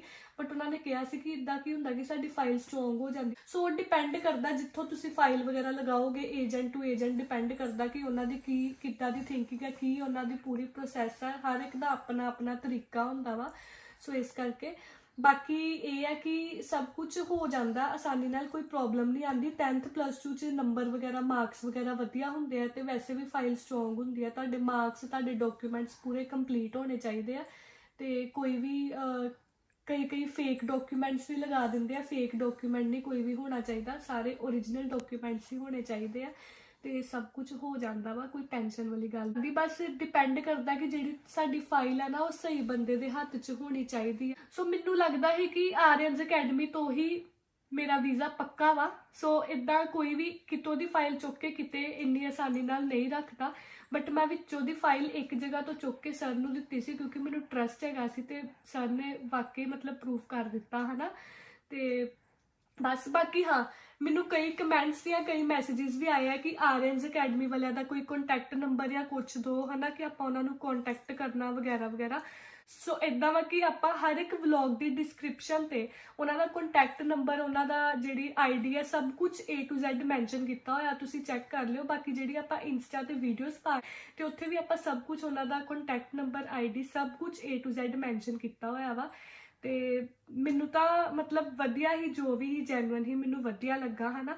ਬਾਕੀ ਜਿਹੜਾ ਤੁਹਾਡੇ ਕੇਸ ਹੈਗਾ ਉਹ ਡਿਪੈਂਡ ਕਰਦਾ ਕਿ ਕਿਹਦੇ ਹੱਥ 'ਚ ਫਾਈਲ ਹੈਗੀ ਆ, ਕਿਉਂਕਿ ਜਿਹਦੇ ਹੱਥ 'ਚ ਫਾਈਲ ਹੈਗੀ ਆ ਉਹਦੇ ਹੱਥ 'ਚ ਹੀ ਸਮਝੋ ਤੁਹਾਡਾ ਵੀਜ਼ਾ ਹੁੰਦਾ। ਫਾਈਲ ਲਗਾਉਣ ਦਾ ਤਰੀਕਾ ਕੀ ਤੇ ਐਕਸਪੈਂਸਿਸ ਤਾਂ ਮੈਂ ਤੁਹਾਨੂੰ ਦੱਸ ਹੀ ਦਿੱਤੇ ਕਿ ਕਿੰਨੇ ਹੁੰਦੇ ਆ, ਕਿਉਂਕਿ ਜਦੋਂ ਆਪਾਂ ਆਉਣਾ ਹੁੰਦਾ ਨਾ ਇੱਥੇ ਤੇ ਸਾਨੂੰ ਕੁਝ ਪੈਸੇ ਕੈਰੀ ਵੀ ਕਰਨੇ ਪੈਂਦੇ ਆ ਕਿ ਆਪਾਂ ਖਾਲੀ ਹੱਥ ਘਰੋਂ ਨਹੀਂ ਆ ਸਕਦੇ, ਤੇ ਕੁਝ ਘਰਦਿਆਂ ਨੂੰ ਪੈਸੇ ਵੀ ਦੇਣੇ ਪੈਂਦੇ ਆ। ਸੋ ਜੋ ਵੀ ਡਾਲਰਸ 'ਚ ਕਨਵਰਟ ਵਗੈਰਾ ਕਰਵਾ ਦਿੰਦੇ ਆ, ਸੋ ਉਹ ਵੀ ਲੋੜ ਪੈਂਦੀ ਆ। ਇਸ ਕਰਕੇ ਇੰਨੇ ਕੁ ਖਰਚੇ ਤਾਂ ਹੁੰਦੇ ਹੀ ਆ। GIC ਤਾਂ ਚਲੋ ਆ ਕੇ ਤੁਹਾਡੇ ਅਕਾਊਂਟ 'ਚ ਵਾਪਸ ਪੈਂਦੀ ਹੀ ਰਹਿਣੀ ਆ। ਵੰਸ਼ੂ ਹੱਸਦਾ ਪਿਆ। ਹੁਣ ਮੈਂ ਤੁਹਾਨੂੰ ਬੇਸਿਕ ਚੀਜ਼ਾਂ ਦੱਸਦੀ ਹਾਂ ਜੋ ਕਿ ਇੱਥੇ ਆਂਦੇ ਹੀ ਆਪਾਂ ਕਰਨੀਆਂ ਹੁੰਦੀਆਂ ਹਨਾ, ਜੋ ਕਿ ਜ਼ਰੂਰੀ ਹੁੰਦੀਆਂ ਵਾ। ਠੀਕ ਹੈ, ਸਭ ਤੋਂ ਪਹਿਲਾਂ ਤੇ ਇਦਾਂ ਵਾ ਕਿ ਸਿਮ, ਸਭ ਤੋਂ ਪਹਿਲਾਂ ਸਾਨੂੰ ਇੱਥੋਂ ਦੀ ਸਿਮ ਲੈਣੀ ਪੈਂਦੀ ਹੈ। ਤੇ ਸਿਮ ਲੈ ਕੇ ਫਿਰ ਉਸ ਤੋਂ ਬਾਅਦ ਆਪਾਂ GIC ਦਾ ਜਿਹੜਾ ਅਕਾਊਂਟ ਹੈਗਾ ਉਹਨੂੰ ਐਕਟੀਵੇਟ ਕਰਾਉਣਾ ਹੁੰਦਾ। ਫਿਰ GIC ਦਾ ਅਕਾਊਂਟ ਐਕਟੀਵੇਟ ਹੋ ਗਿਆ, ਉਸ ਤੋਂ ਬਾਅਦ ਆਪਾਂ ਜਿਹੜਾ ਹੁੰਦਾ ਸਿਨ ਨੰਬਰ ਲੈਣਾ ਹੁੰਦਾ ਵਾ। ਸਿਨ ਨੰਬਰ ਦੀ ਲੋੜ ਤਾਂ ਪੈਂਦੀ ਹੈ ਕੱਲ ਨੂੰ ਆਪਾਂ ਜੋਬ ਕਰਨੀ ਹੈ ਤੇ ਹਰ ਕਿਤੇ ਉਹ ਸਿਨ ਨੰਬਰ ਮੰਗਦੇ ਹੀ ਹੈਗੇ ਆ। ਸੋ ਉਹਨੂੰ ਟਾਈਮ ਬਹੁਤ ਲੱਗਦਾ। ਹੁਣ ਮੈਂ ਵੀ ਇੱਥੇ ਆਈ ਹਾਂ ਕਿ ਸਵੇਰੇ ਜਾ ਕੇ ਸ਼ਾਮੀ ਜਾ ਕੇ ਬੰਦਾ ਵਿਹਲਾ ਹੁੰਦਾ, ਸਵੇਰੇ ਜਾਓ ਸ਼ਾਮੀ ਆਓ, ਬਹੁਤ ਟਾਈਮ ਲੱਗਦਾ। ਉਸ ਤੋਂ ਬਾਅਦ ਸਾਨੂੰ ਇੱਥੋਂ BCID ਲੈਣੀ ਪੈਂਦੀ ਆ। ਹੁਣ ਇਦਾਂ ਵਾ ਕਿ ਇੱਥੇ ਕੁਝ ਵੀ ਕੰਮ ਕਰਵਾਉਣਾ ਨਾ, ਮੈਂ ਸਿਮ ਵੀ ਲਿੱਤੀ ਸੀ ਤਾਂ ਵੀ ਉਹਨਾਂ ਨੇ ਪਾਸਪੋਰਟ ਮੰਗਿਆ। ਪਾਸਪੋਰਟ ਹਰ ਕਿਤੇ ਕੰਮ ਆਉਂਦਾ, ਸੋ ਆਪਾਂ ਹਰ ਕਿਤੇ ਪਾਸਪੋਰਟ ਲੈ ਕੇ ਨਹੀਂ ਘੁੰਮ ਸਕਦੇ। ਸੋ ਇੱਕ BCID ਬਣਦੀ ਹੈ, ਅਗਰ ਆਪਾਂ ਉਹ ਲੈ ਲਈਏ ਤੇ ਆਪਾਂ ਪਾਸਪੋਰਟ ਆਪਣਾ ਆਰਾਮ ਨਾਲ ਘਰ ਸੰਭਾਲ ਵੀ ਦਈਏ ਤੇ ਆਪਾਂ ਉਹੀ ਲੈ ਕੇ, ਉਹੀ ਸਾਡਾ ਇੱਕ ਮੇਨ ਪ੍ਰੂਫ ਲੱਗ ਜਾਂਦਾ ਵਾ। ਫਿਰ ਉਸ ਤੋਂ ਬਾਅਦ ਆਉਂਦਾ ਹੈਲਥ ਕਾਰਡ। ਵੈਸੇ ਤਾਂ ਮੈਂ ਹੈਲਥ ਇੰਸ਼ੋਰੈਂਸ ਕਰਵਾ ਕੇ ਆਈ ਸੀ, ਸਰ ਨੇ ਮੇਰੀ ਹੈਲਥ ਇੰਸ਼ੋਰੈਂਸ ਕਰਾ ਦਿੱਤੀ ਸੀਗੀ। ਸੋ ਉੱਦਾਂ ਇੱਥੇ ਹੈਲਥ ਕਾਰਡ ਵੀ ਬਣਦਾ ਵਾ, ਉਹ ਆਨਲਾਈਨ ਹੀ ਬਣ ਜਾਂਦਾ ਵਾ। ਫਿਰ ਸਾਡੇ ਬਣਦੇ ਆ ਕ੍ਰੈਡਿਟ ਐਂਡ ਡੈਬਿਟ ਕਾਰਡਸ। ਵੈਸੇ ਜਿੱਥੋਂ ਤੱਕ ਮੈਂ ਇੱਥੇ ਆਈ ਹਾਂ ਮੈਂ ਇੰਨੀ ਚੀਜ਼ ਨੋਟਿਸ ਕੀਤੀ ਆ ਵੀ ਕੈਸ਼ ਲੋਕੀ ਘੱਟ ਯੂਜ਼ ਕਰਦੇ ਆ ਤੇ ਕ੍ਰੈਡਿਟ ਡੈਬਿਟ ਕਾਰਡ ਹੀ ਜ਼ਿਆਦਾਤਰ ਯੂਜ਼ ਕਰਦੇ ਆ। ਸੋ ਡੈਬਿਟ ਕਾਰਡ ਤਾਂ ਮੈਨੂੰ ਉਸੇ ਟਾਈਮ ਮਿਲ ਗਿਆ ਸੀਗਾ ਜਦੋਂ ਆਪਾਂ GIC ਦਾ ਅਕਾਊਂਟ ਐਕਟੀਵੇਟ ਕਰਾਉਂਦੇ ਆ, ਤੇ ਕ੍ਰੈਡਿਟ ਕਾਰਡ ਸਾਨੂੰ 5 ਤੋਂ 7 ਦਿਨਾਂ ਦੇ ਵਿੱਚ ਆਉਂਦਾ ਵਾ, ਉਹਨੂੰ ਥੋੜਾ ਟਾਈਮ ਲੱਗ ਜਾਂਦਾ ਵਾ। ਕਈ ਸਾਨੂੰ ਬੱਸ ਦੇ ਪਾਸਿਸ ਵੀ ਲੈਣੇ ਪੈਂਦੇ ਆ, ਕਈਆਂ ਦੇ ਜਿਹੜੇ ਕਾਲਜ ਜਾਂ ਯੂਨੀਵਰਸਿਟੀਜ਼ ਹੈਗੇ ਆ ਉਹ ਪ੍ਰੋਵਾਈਡ ਕਰਦੇ ਆ, ਕਈਆਂ ਦੇ ਨਹੀਂ ਵੀ ਪ੍ਰੋਵਾਈਡ ਕਰਦੇ ਹੋ। ਸੋ ਉਹ ਸਾਨੂੰ ਖੁਦ ਨੂੰ ਹੀ ਲੈਣੇ ਪੈਂਦੇ ਆ, ਬੱਸ ਦੇ ਜਿਹੜੇ ਪਾਸ ਹੁੰਦੇ ਆ। ਠੀਕ ਹੈ, ਕਿ ਜੋ ਹੁਣ ਮੈਂ ਤੁਹਾਨੂੰ ਦੱਸੂਗੀ ਜੋ ਇੱਥੇ ਆ ਕੇ ਸਾਡੇ ਆਂਦੇ ਐਕਸਪੈਂਸਿਸ ਜੋ ਹੁੰਦੇ ਆ, ਜੋ ਕਿ ਖਰਚੇ ਹੁੰਦੇ ਹੀ ਹੁੰਦੇ ਆ ਹਨਾ। ਸਭ ਤੋਂ ਪਹਿਲਾਂ ਤਾਂ ਆਪਾਂ ਇੱਥੇ ਆਣਾ ਵਾ, ਤੇ ਅਗਰ ਤਾਂ ਤੁਹਾਨੂੰ ਕੋਈ ਰਿਸੀਵ ਕਰਕੇ ਰੱਖਣ ਵਾਲੇ, ਹੁਣ ਜਿਵੇਂ ਵੰਸ਼ੂ ਨੇ ਮੈਨੂੰ ਰਿਸੀਵ ਕੀਤਾ, ਪਰ ਇੰਨੀ ਗੱਲ ਹੈਗੀ ਆ ਕਿ ਅਗਰ ਆਪਾਂ ਉਧਰੋਂ ਦੀ ਇੰਨੀ ਦੂਰੋਂ ਆਉਂਦੇ ਆ, ਜਿਹੜਾ ਬੰਦਾ ਸਾਨੂੰ ਇੱਥੇ ਆ ਕੇ ਰਿਸੀਵ ਕਰਕੇ ਥੋੜੇ ਦਿਨ ਵੀ ਸੰਭਾਲਦਾ ਨਾ, ਕਿ ਉਹ ਸਾਰੀ ਲਾਈਫ ਉਹ ਬੰਦਾ ਭੁੱਲਦਾ ਨਹੀਂ ਆ ਹਨਾ। ਕਿਉਂਕਿ ਉਸ ਟਾਈਮ ਆਪਾਂ ਅਲੱਗ ਕੰਟਰੀ ਤੋਂ ਇੱਕ ਇਹੋ ਜਿਹੀ ਕੰਟਰੀ ਤੇ ਆਏ ਹੁੰਦੇ ਜਿੱਥੇ ਆਪਾਂ ਮਤਲਬ ਸਾਨੂੰ ਕੁਝ ਨਹੀਂ ਪਤਾ ਕਿ ਰਸਤੇ ਕਿੱਧਰ ਆ ਹਨਾ। ਅਗਰ ਉੱਥੇ ਤੁਹਾਨੂੰ ਕੋਈ ਰਿਸੀਵ ਕਰਕੇ ਥੋੜੇ ਦਿਨ ਵੀ ਸੰਭਾਲੇ ਨਾ ਤੇ ਬਹੁਤ ਵੱਡੀ ਚੀਜ਼ ਹੁੰਦੀ ਹੈ, ਕਿਉਂਕਿ ਇੱਥੇ ਕੋਈ ਕਿਸੇ ਦੀ ਹੈਲਪ ਜਲਦੀ ਕਰਦਾ ਨਹੀਂ ਆ। ਬਹੁਤ ਘੱਟ ਲੋਕ ਹੁੰਦੇ ਆ ਜਿਹੜੇ ਹੈਲਪ ਕਰਦੇ ਆ, ਬਹੁਤ ਚੰਗੇ ਵੀ ਲੋਕ ਹੁੰਦੇ ਆ ਤੇ ਬਹੁਤ ਜ਼ਿਆਦਾ ਉਹ ਵੀ ਹੁੰਦੇ ਆ ਜਿਹੜੇ ਮਤਲਬ ਕੱਢ ਕੇ ਚੱਲ ਜਾਂਦੇ ਆ ਹਨਾ। ਸੋ ਜੇ ਤੇ ਅਗਰ ਤੁਹਾਨੂੰ ਕੋਈ ਰਿਸੀਵ ਕਰ ਲੈਂਦਾ ਆਂਦੇ ਸਾਰ ਹੀ, ਜਿਵੇਂ ਮੈਨੂੰ ਵੰਸ਼ੂ ਨੇ ਰਿਸੀਵ ਕੀਤਾ ਤੇ ਮੈਨੂੰ ਲੈਮਨ ਵਗੈਰਾ ਪਿਲਾਤਾ ਤੇ ਮੈਨੂੰ ਰੈਪ ਵਗੈਰਾ ਖਵਾਤਾ, ਕਿਉਂਕਿ ਬਹੁਤ ਲੰਬੀ ਫਲਾਈਟ ਹੁੰਦੀ ਹੈ, ਭੁੱਖ ਵੀ ਲੱਗੀ ਹੁੰਦੀ ਆ ਆਂਦਿਆਂ ਨੂੰ, ਤੇ ਇਸ ਕਰਕੇ ਤੇ ਫਿਰ ਤਾਂ ਚਲੋ ਵਧੀਆ ਵਾ, ਉਹਨੇ ਤੇ ਮੈਨੂੰ ਖਵਾ ਦਿੱਤਾ, ਨਹੀਂ ਤੇ ਆ ਕੇ ਆਪਣੇ ਆਪ ਹੀ ਖਾਣਾ ਪੈਂਦਾ ਵਾ ਤੇ ਇਦਾਂ ਵਾ ਕਿ ਆ ਕੇ ਚਲੋ ਖਾਣ ਪੀਣ ਦਾ ਖਰਚਾ ਤਾਂ ਚਲੋ ਹੁੰਦਾ ਹੀ ਹੁੰਦਾ ਵਾ। ਫਿਰ ਡਿਪੈਂਡ ਕਰਦਾ ਕਿ ਆਪਾਂ ਜਿੱਥੇ ਰਹਿਣਾ ਵਾ, ਕਈ ਆਪਣੇ ਰਿਲੇਟਿਵਸ ਵਗੈਰਾ ਕੋ ਆਉਂਦੇ ਆ, ਜਾਂ ਕੋਈ ਵੀ ਬ੍ਰਦਰ ਸਿਸਟਰ ਕੋਈ ਵੀ ਹੋਏ ਨੋਨ, ਉਹਨਾਂ ਕੋਲ ਆਉਂਦੇ ਆ, ਚਲੋ ਰਹਿ ਲੈਂਦੇ ਜਿਨ੍ਹਾਂ ਕੋਲ ਆਪਣੇ ਘਰ ਵਗੈਰਾ ਹੁੰਦੇ ਆ ਹਨਾ। ਹੁਣ ਕਈ ਮੋਸਟਲੀ ਸਟੂਡੈਂਟਸ ਨੂੰ ਬੇਸਮੈਂਟ 'ਚ ਰਹਿਣਾ ਪੈਂਦਾ। ਹੁਣ ਮੈਂ ਖੁਦ ਵੀ ਵੰਸ਼ੂ ਕੋਲ ਥੋੜੇ ਦਿਨ ਰਹੀ ਸੀਗੀ, ਬਟ ਮੈਂ ਆਪਣੀ ਬੇਸਮੈਂਟ 'ਚ ਮੂਵ ਹੋ ਜਾਣਾ। ਸੋ ਜਿੱਥੇ ਆਪਾਂ ਮੂਵ ਹੋਣਾ ਉੱਥੇ ਇੱਦਾਂ ਵਾ ਕਿ ਮੋਸਟਲੀ ਬੇਸਮੈਂਟਸ 'ਚ ਨਾ ਸਿਕਿਉਰਿਟੀ ਰੱਖਦੇ ਆ, ਕੁਝ ਡਾਲਰ ਸਿਕਿਉਰਿਟੀ ਹੁੰਦੀ ਆ। ਜਦੋਂ ਆਪਾਂ ਉਧਰੋਂ ਦੀ ਮੂਵ ਹੋਣਾ ਹੁੰਦਾ, ਛੱਡਣੀ ਹੁੰਦੀ ਆ ਬੇਸਮੈਂਟ, ਤੇ ਸਿਕਿਉਰਿਟੀ ਸਾਨੂੰ ਵਾਪਸ ਮਿਲ ਜਾਂਦੀ ਆ। ਸਿਕਿਉਰਿਟੀ ਹੁੰਦੀ ਆ ਤੇ ਹੁੰਦਾ ਰੈਂਟ। ਹੁਣ ਜਿਹੜਾ ਰੈਂਟ ਆ ਉਹ ਵੀ ਡਿਪੈਂਡ ਕਰਦਾ ਵਾ ਏਰੀਆ ਟੂ ਏਰੀਆ ਜਿੱਥੇ ਰਹਿ ਰਹੇ ਹੋ ਹਨਾ। ਰੈਂਟ ਤਾਂ ਮੈਂ ਕੋਈ ਫਾਈਨਲ ਜੋ ਹੈਗਾ ਪ੍ਰਾਈਸ ਨਹੀਂ ਇੱਦਾਂ ਦੱਸ ਸਕਦੀ, ਉਹ ਡਿਪੈਂਡ ਕਰਦਾ। ਹੁਣ ਕਈ ਵਿੱਚ ਵਾਈਫਾਈ ਵਗੈਰਾ ਵੀ ਇੰਕਲੂਡ ਕਰਦੇ ਆ, ਲਾਂਡਰੀ ਵਗੈਰਾ ਵੀ ਇੰਕਲੂਡ ਹੁੰਦੀ ਹੈ, ਕਈਆਂ 'ਚ ਨਹੀਂ ਵੀ ਇੰਕਲੂਡ ਹੁੰਦੀ। ਸੋ ਉਹ ਤਾਂ ਡਿਪੈਂਡ ਕਰਦਾ। ਉਸ ਤੋਂ ਬਾਅਦ ਸਾਡੀ ਆਉਂਦੀ ਹੈ ਗਰੋਸਰੀ ਦਾ ਖਰਚਾ ਵੀ ਹੁੰਦਾ, ਕਿਉਂਕਿ ਉਹ ਤਾਂ ਆਪਾਂ ਕਰਨੀ ਆ। ਹੁਣ ਮੈਂ ਤਾਂ ਥੋੜੇ ਦਿਨ ਇੱਥੇ ਰਹਿ ਕੇ ਵੰਸ਼ੂ ਕੋ ਬਾਹਰ ਬੂਰ ਦਾ ਖਾ ਲਿਆ, ਮਤਲਬ ਫਾਸਟ ਫੂਡ ਤੇ ਪਰ ਚਲੋ ਘਰ ਦਾ ਵੀ ਰੋਟੀ ਸਬਜ਼ੀ ਕਰਨੀ ਹੁੰਦੀ ਆ। ਹੁਣ ਮੈਂ ਵੀ ਸ਼ਿਫਟ ਹੋ ਜਾਣਾ ਵਾ ਤੇ ਫਿਰ ਮੈਂ ਵੀ ਆਪੇ ਰੋਟੀ ਸਬਜ਼ੀ ਵਗੈਰਾ ਬਣਾਉਣੀ ਆ। ਸੋ ਗਰੋਸਰੀ ਤਾਂ ਮੇਨਲੀ ਕਰਨੀ ਹੀ ਹੁੰਦੀ ਆ, ਤੇ ਗਰੋਸਰੀ ਦਾ ਵੀ ਖਰਚਾ ਪਿਓਰਲੀ ਸਾਡੇ ਤੇ ਹੀ ਹੁੰਦਾ ਕਿ ਕਿੰਨਾ ਕੁ ਕਰਨਾ। ਹੁਣ ਕਈ ਤਾਂ ਸਿਰਫ ਨੋਰਮਲ ਸਮਾਨ ਜਿਵੇਂ ਸਬਜ਼ੀ ਹੋ ਗਈ, ਦਾਲਾਂ ਵਗੈਰਾ, ਆਟਾ ਵਗੈਰਾ। ਹੁਣ ਸਾਡੇ ਵਰਗਿਆਂ ਨੇ ਮੈਗੀ ਵਗੈਰਾ ਵੀ ਲੈਣੀ ਹੁੰਦੀ ਆ, ਮੈਗੀ ਪਾਸਤਾ ਆਪਣਾ ਜਿਹੜਾ ਇੱਦਾਂ ਦਾ ਸਮਾਨ ਆ, ਚਿਪਸ ਕੋਕ ਇੱਦਾਂ ਦਾ ਸਟੋਕ ਵੀ ਲੈਣਾ ਹੁੰਦਾ। ਸੋ ਗਰੋਸਰੀ ਦਾ ਵੀ ਡਿਪੈਂਡ ਕਰਦਾ ਵਾ ਆਪਣੇ ਤੇ ਹੀ ਖਰਚਾ। ਠੀਕ ਹੈ, ਰੈਂਟ ਹੋ ਗਿਆ, ਗਰੋਸਰੀ ਹੋ ਗਿਆ। ਫਿਰ ਆਪਾਂ ਜੋਬ ਤੇ ਜਾਣਾ, ਜਾਂ ਜੋਬ ਲੱਭਣੀ ਬਹੁਤ ਡਿਫਿਕਲਟ ਆ। ਡਿਫਿਕਲਟ ਵੀ ਨਹੀਂ ਆ, ਲੱਭ ਵੀ ਜਾਂਦੀ ਆ ਅਗਰ ਕੋਈ ਤੁਹਾਨੂੰ ਰੈਫਰ ਕਰਦੇ, ਰੈਫਰੈਂਸ ਚਾਹੀਦੀ ਹੁੰਦੀ ਆ। ਕਈਆਂ ਨੂੰ ਨਹੀਂ ਵੀ ਲੱਭਦੀ, 2-2 3-3 ਮਹੀਨੇ, ਕਈਆਂ ਨੂੰ 10 ਦਿਨਾਂ 'ਚ ਹੀ ਲੱਭ ਜਾਂਦੀ ਆ। ਮੈਨੂੰ ਤੇ ਹਾਲੇ ਤੱਕ ਨਹੀਂ ਲੱਭੀ, ਮੈਂ ਵੀ ਹਾਲੇ ਔਨ ਪ੍ਰੋਸੈਸ ਹੀ ਹੈਗੀ ਆ, ਲੱਭਦੀ ਪਈ ਆ ਇਸ ਕਰਕੇ। ਤੇ ਜੋਬ ਦਾ ਥੋੜ੍ਹਾ ਜਿਹਾ ਹੈਗਾ ਵਾ। ਉਸ ਤੋਂ ਬਾਅਦ ਆਪਾਂ ਬੱਸ ਤੇ ਆਣਾ ਜਾਣਾ ਹਨਾ, ਜੋਬ ਤੇ ਵੀ ਜਾਣਾ, ਕਾਲਜ ਵੀ ਜਾਣਾ। ਚਲੋ ਕਈਆਂ ਕੋ ਗੱਡੀਆਂ ਵੀ ਹੁੰਦੀਆਂ ਵਾ, ਰਿਲੇਟਿਵਸ ਹੁੰਦੇ ਆ, ਕਾਰ ਹੁੰਦੀ ਆ ਹਨਾ, ਤੇ ਉਹ ਤਾਂ ਜਾਂਦੇ ਆ। ਆਪਾਂ ਫਿਲਹਾਲ ਬੱਸਾਂ ਵਾਲੇ ਹੀ ਹੈਗੇ ਆ, ਤੇ ਜੋ ਸੱਚ ਆ ਉਹ ਸੱਚ ਆ, ਬੱਸ ਤੇ ਹੀ ਟਰੈਵਲ ਕਰਨਾ ਪੈਂਦਾ ਵਾ। ਤੇ ਕੋਈ ਗੱਲ ਨਹੀਂ, ਵੰਸ਼ੂ ਨੇ ਜਲਦੀ ਗੱਡੀ ਲੈ ਲੈਣੀ ਹੈ ਫਿਰ ਵੰਸ਼ੂ ਨਾਲ ਬਹਿ ਕੇ ਗੱਡੀ 'ਚ ਜਾਇਆ ਕਰਾਂਗੇ। ਵੰਸ਼ੂ ਨੇ ਮੈਨੂੰ ਕਾਲਜ ਵੀ ਡ੍ਰੌਪ ਕਰ ਦਿਆ ਕਰਨਾ, ਕੰਮ ਤੇ ਵੀ ਆਪ ਵੰਸ਼ੂ ਨੇ ਛੁੱਟੀਆਂ ਮਾਰ ਕੇ ਬਹਿ ਜਾਣਾ ਵਾ, ਹਨਾ ਵੰਸ਼ੂ? ਹਾਂਜੀ ਹਾਂਜੀ। ਕਹਿੰਦਾ ਹਾਂਜੀ। ਸੋ ਮੈਨੂੰ ਤੇ ਆਫਰ ਮਿਲ ਗਈ ਹੈ ਗੱਡੀ ਵਾਲੀ। ਨਹੀਂ ਨਹੀਂ ਯਾਰ, ਮੈਂ ਮਜ਼ਾਕ ਕਰ ਰਹੀ ਹਾਂ। ਮਤਲਬ ਕਈ ਸਟੂਡੈਂਟਸ ਵਿਚਾਰੇ ਆਂਦੇ, ਹੁਣ ਆਂਦੇ ਗੱਡੀ ਲੈਣਾ ਬਹੁਤ ਡਿਫਿਕਲਟ ਹੈਗਾ ਵਾ, ਪੋਸੀਬਲ ਨਹੀਂ ਹੁੰਦਾ, ਕਿਉਂਕਿ ਉਸ ਟਾਈਮ ਆਪਾਂ ਨੂੰ ਹੁੰਦਾ ਕਿ ਰੈਂਟ, ਗਰੋਸਰੀ ਵਗੈਰਾ ਕੱਢਣੀ ਹੈ, ਇੱਥੇ ਆ ਕੇ ਖਰਚੇ ਹੁੰਦੇ ਹੀ ਹੁੰਦੇ ਆ, ਇਸ ਕਰਕੇ। ਸੋ ਉਹਦਾ ਵੀ ਥੋੜਾ ਬਹੁਤ, ਉਹਦਾ ਚਲੋ ਸਾਡਾ ਪਾਸ ਵਗੈਰਾ ਬਣ ਜਾਂਦਾ ਵਾ, ਤੇ ਉਹ 1 ਮੰਥ ਬਾਅਦ ਮੰਥਲੀ ਟੂ ਮੰਥਲੀ ਉਹਨੂੰ ਰੀਚਾਰਜ ਕਰਾਉਣਾ ਪੈਂਦਾ ਵਾ, ਇਸ ਕਰਕੇ। ਬਾਕੀ ਇੱਦਾਂ ਕਿ ਥੋੜਾ ਡਿਫਿਕਲਟ ਵੀ ਲੱਗਦਾ, ਆਂਦੇ ਸਾਰੀ ਲੱਗਦਾ ਹੈ ਡਿਫਿਕਲਟ, ਮਤਲਬ ਮੈਂ ਇਹ ਨਹੀਂ ਕਹਿੰਦੀ, ਮੈਨੂੰ ਤਾਂ ਬਹੁਤ ਜ਼ਿਆਦਾ ਡਿਫਿਕਲਟ ਲੱਗਦਾ ਪਿਆ, ਕਿਉਂਕਿ ਫੈਮਿਲੀ ਨੂੰ ਪਿੱਛੇ ਛੱਡ ਕੇ ਆਉਣਾ, ਯਾਦ ਬੜੀ ਆਉਂਦੀ ਆ ਉਹਨਾਂ ਦੀ, ਕਿਉਂਕਿ ਇੱਥੇ ਸਟੱਡੀ ਵੀ ਖੁਦ ਕਰਨੀ ਆ, ਫਿਰ ਜੋਬ ਵੀ ਕਰਨੀ ਆ, ਫਿਰ ਰੋਟੀ ਪਾਣੀ ਦਾ ਵੀ ਆਪ ਹੀ ਕਰਨਾ ਵਾ। ਸੋ ਸਭ ਕੁਝ ਆਪਣਾ ਆਪ ਹੀ ਕਰਨਾ ਪੈਂਦਾ ਵਾ, ਕੋਈ ਮਤਲਬ ਹੈਲਪ ਵਗੈਰਾ ਵੀ ਇੱਥੇ ਕਈ ਕਰਦੇ ਆ, ਕਈ ਨਹੀਂ। ਮੇਰੀ ਵੰਸ਼ੂ ਨੇ ਬਹੁਤ ਜ਼ਿਆਦਾ ਹੈਲਪ ਕੀਤੀ ਆ ਹਰ ਇੱਕ ਚੀਜ਼ 'ਚ। ਮੈਂ ਅਕਾਊਂਟ ਵਗੈਰਾ ਵੀ ਕਰਾਇਆ, ਜੋ ਵੀ ਮੇਰਾ ਕੰਮ ਸੀ ਮੇਰੇ ਨਾਲ ਗਿਆ। ਪਰ ਕਈ ਉਹ ਵੀ ਹੁੰਦੇ ਆ ਜਿਨ੍ਹਾਂ ਕੋਲ ਹੈਲਪ ਕਰਨ ਵਾਲਾ ਕੋਈ ਨਹੀਂ ਹੁੰਦਾ, ਉਹਨਾਂ ਨੂੰ ਇਕੱਲੇ ਹੀ ਸਟਰਗਲ ਕਰਨੀ ਪੈਂਦੀ ਆ, ਹਨਾ। ਬਟ ਕੋਈ ਟੈਨਸ਼ਨ ਵਾਲੀ ਗੱਲ ਨਹੀਂ ਹੁੰਦੀ, ਹੋ ਜਾਂਦਾ ਸਭ ਕੁਝ। ਸਟਾਰਟਿੰਗ 'ਚ ਤਾਂ ਸਮਝ ਨਹੀਂ ਆਉਂਦਾ, ਜਿੱਦਾਂ ਮੈਨੂੰ ਹਲੇ ਤੱਕ ਬੱਸਿਸ ਦੇ ਰੂਟ ਨਹੀਂ ਸਮਝ ਆਉਂਦੇ ਕਿ ਕਿੱਦਾਂ ਜਾਣਾ ਕਿੱਦਾਂ ਨਹੀਂ, ਮੈਂ ਆਪਣੇ ਕਾਲਜ ਕਿੱਦਾਂ ਜਾਣਾ ਵਾ, ਕਿਹੜੀ ਬੱਸ ਹੈ ਕਿਹੜੀ ਨਹੀਂ, ਉਹ ਵੀ ਗੂਗਲ ਮੈਪਸ ਹੁੰਦੇ ਆ, ਉੱਥੇ ਸਾਰਾ ਕੁਝ ਪਤਾ ਲੱਗ ਜਾਂਦਾ ਵਾ। ਅੱਜ ਹੀ ਮੈਂ ਵੰਸ਼ੂ ਕੋਲੋਂ ਸਿੱਖਿਆ, ਉੱਥੇ ਬੱਸ ਦਾ ਜਿਹੜਾ ਨੰਬਰ ਹੁੰਦਾ ਉਹ ਵੀ ਆ ਜਾਂਦਾ, ਜਿਹੜੇ ਉਹਦੇ ਸਟੋਪ ਹੈਗੇ ਉਹਦੇ ਵੀ ਨੇਮਸ ਆ ਜਾਂਦੇ ਆ। ਸੋ ਸਭ ਕੁਝ ਮੈਂਸ਼ਨ ਹੁੰਦਾ ਵਾ।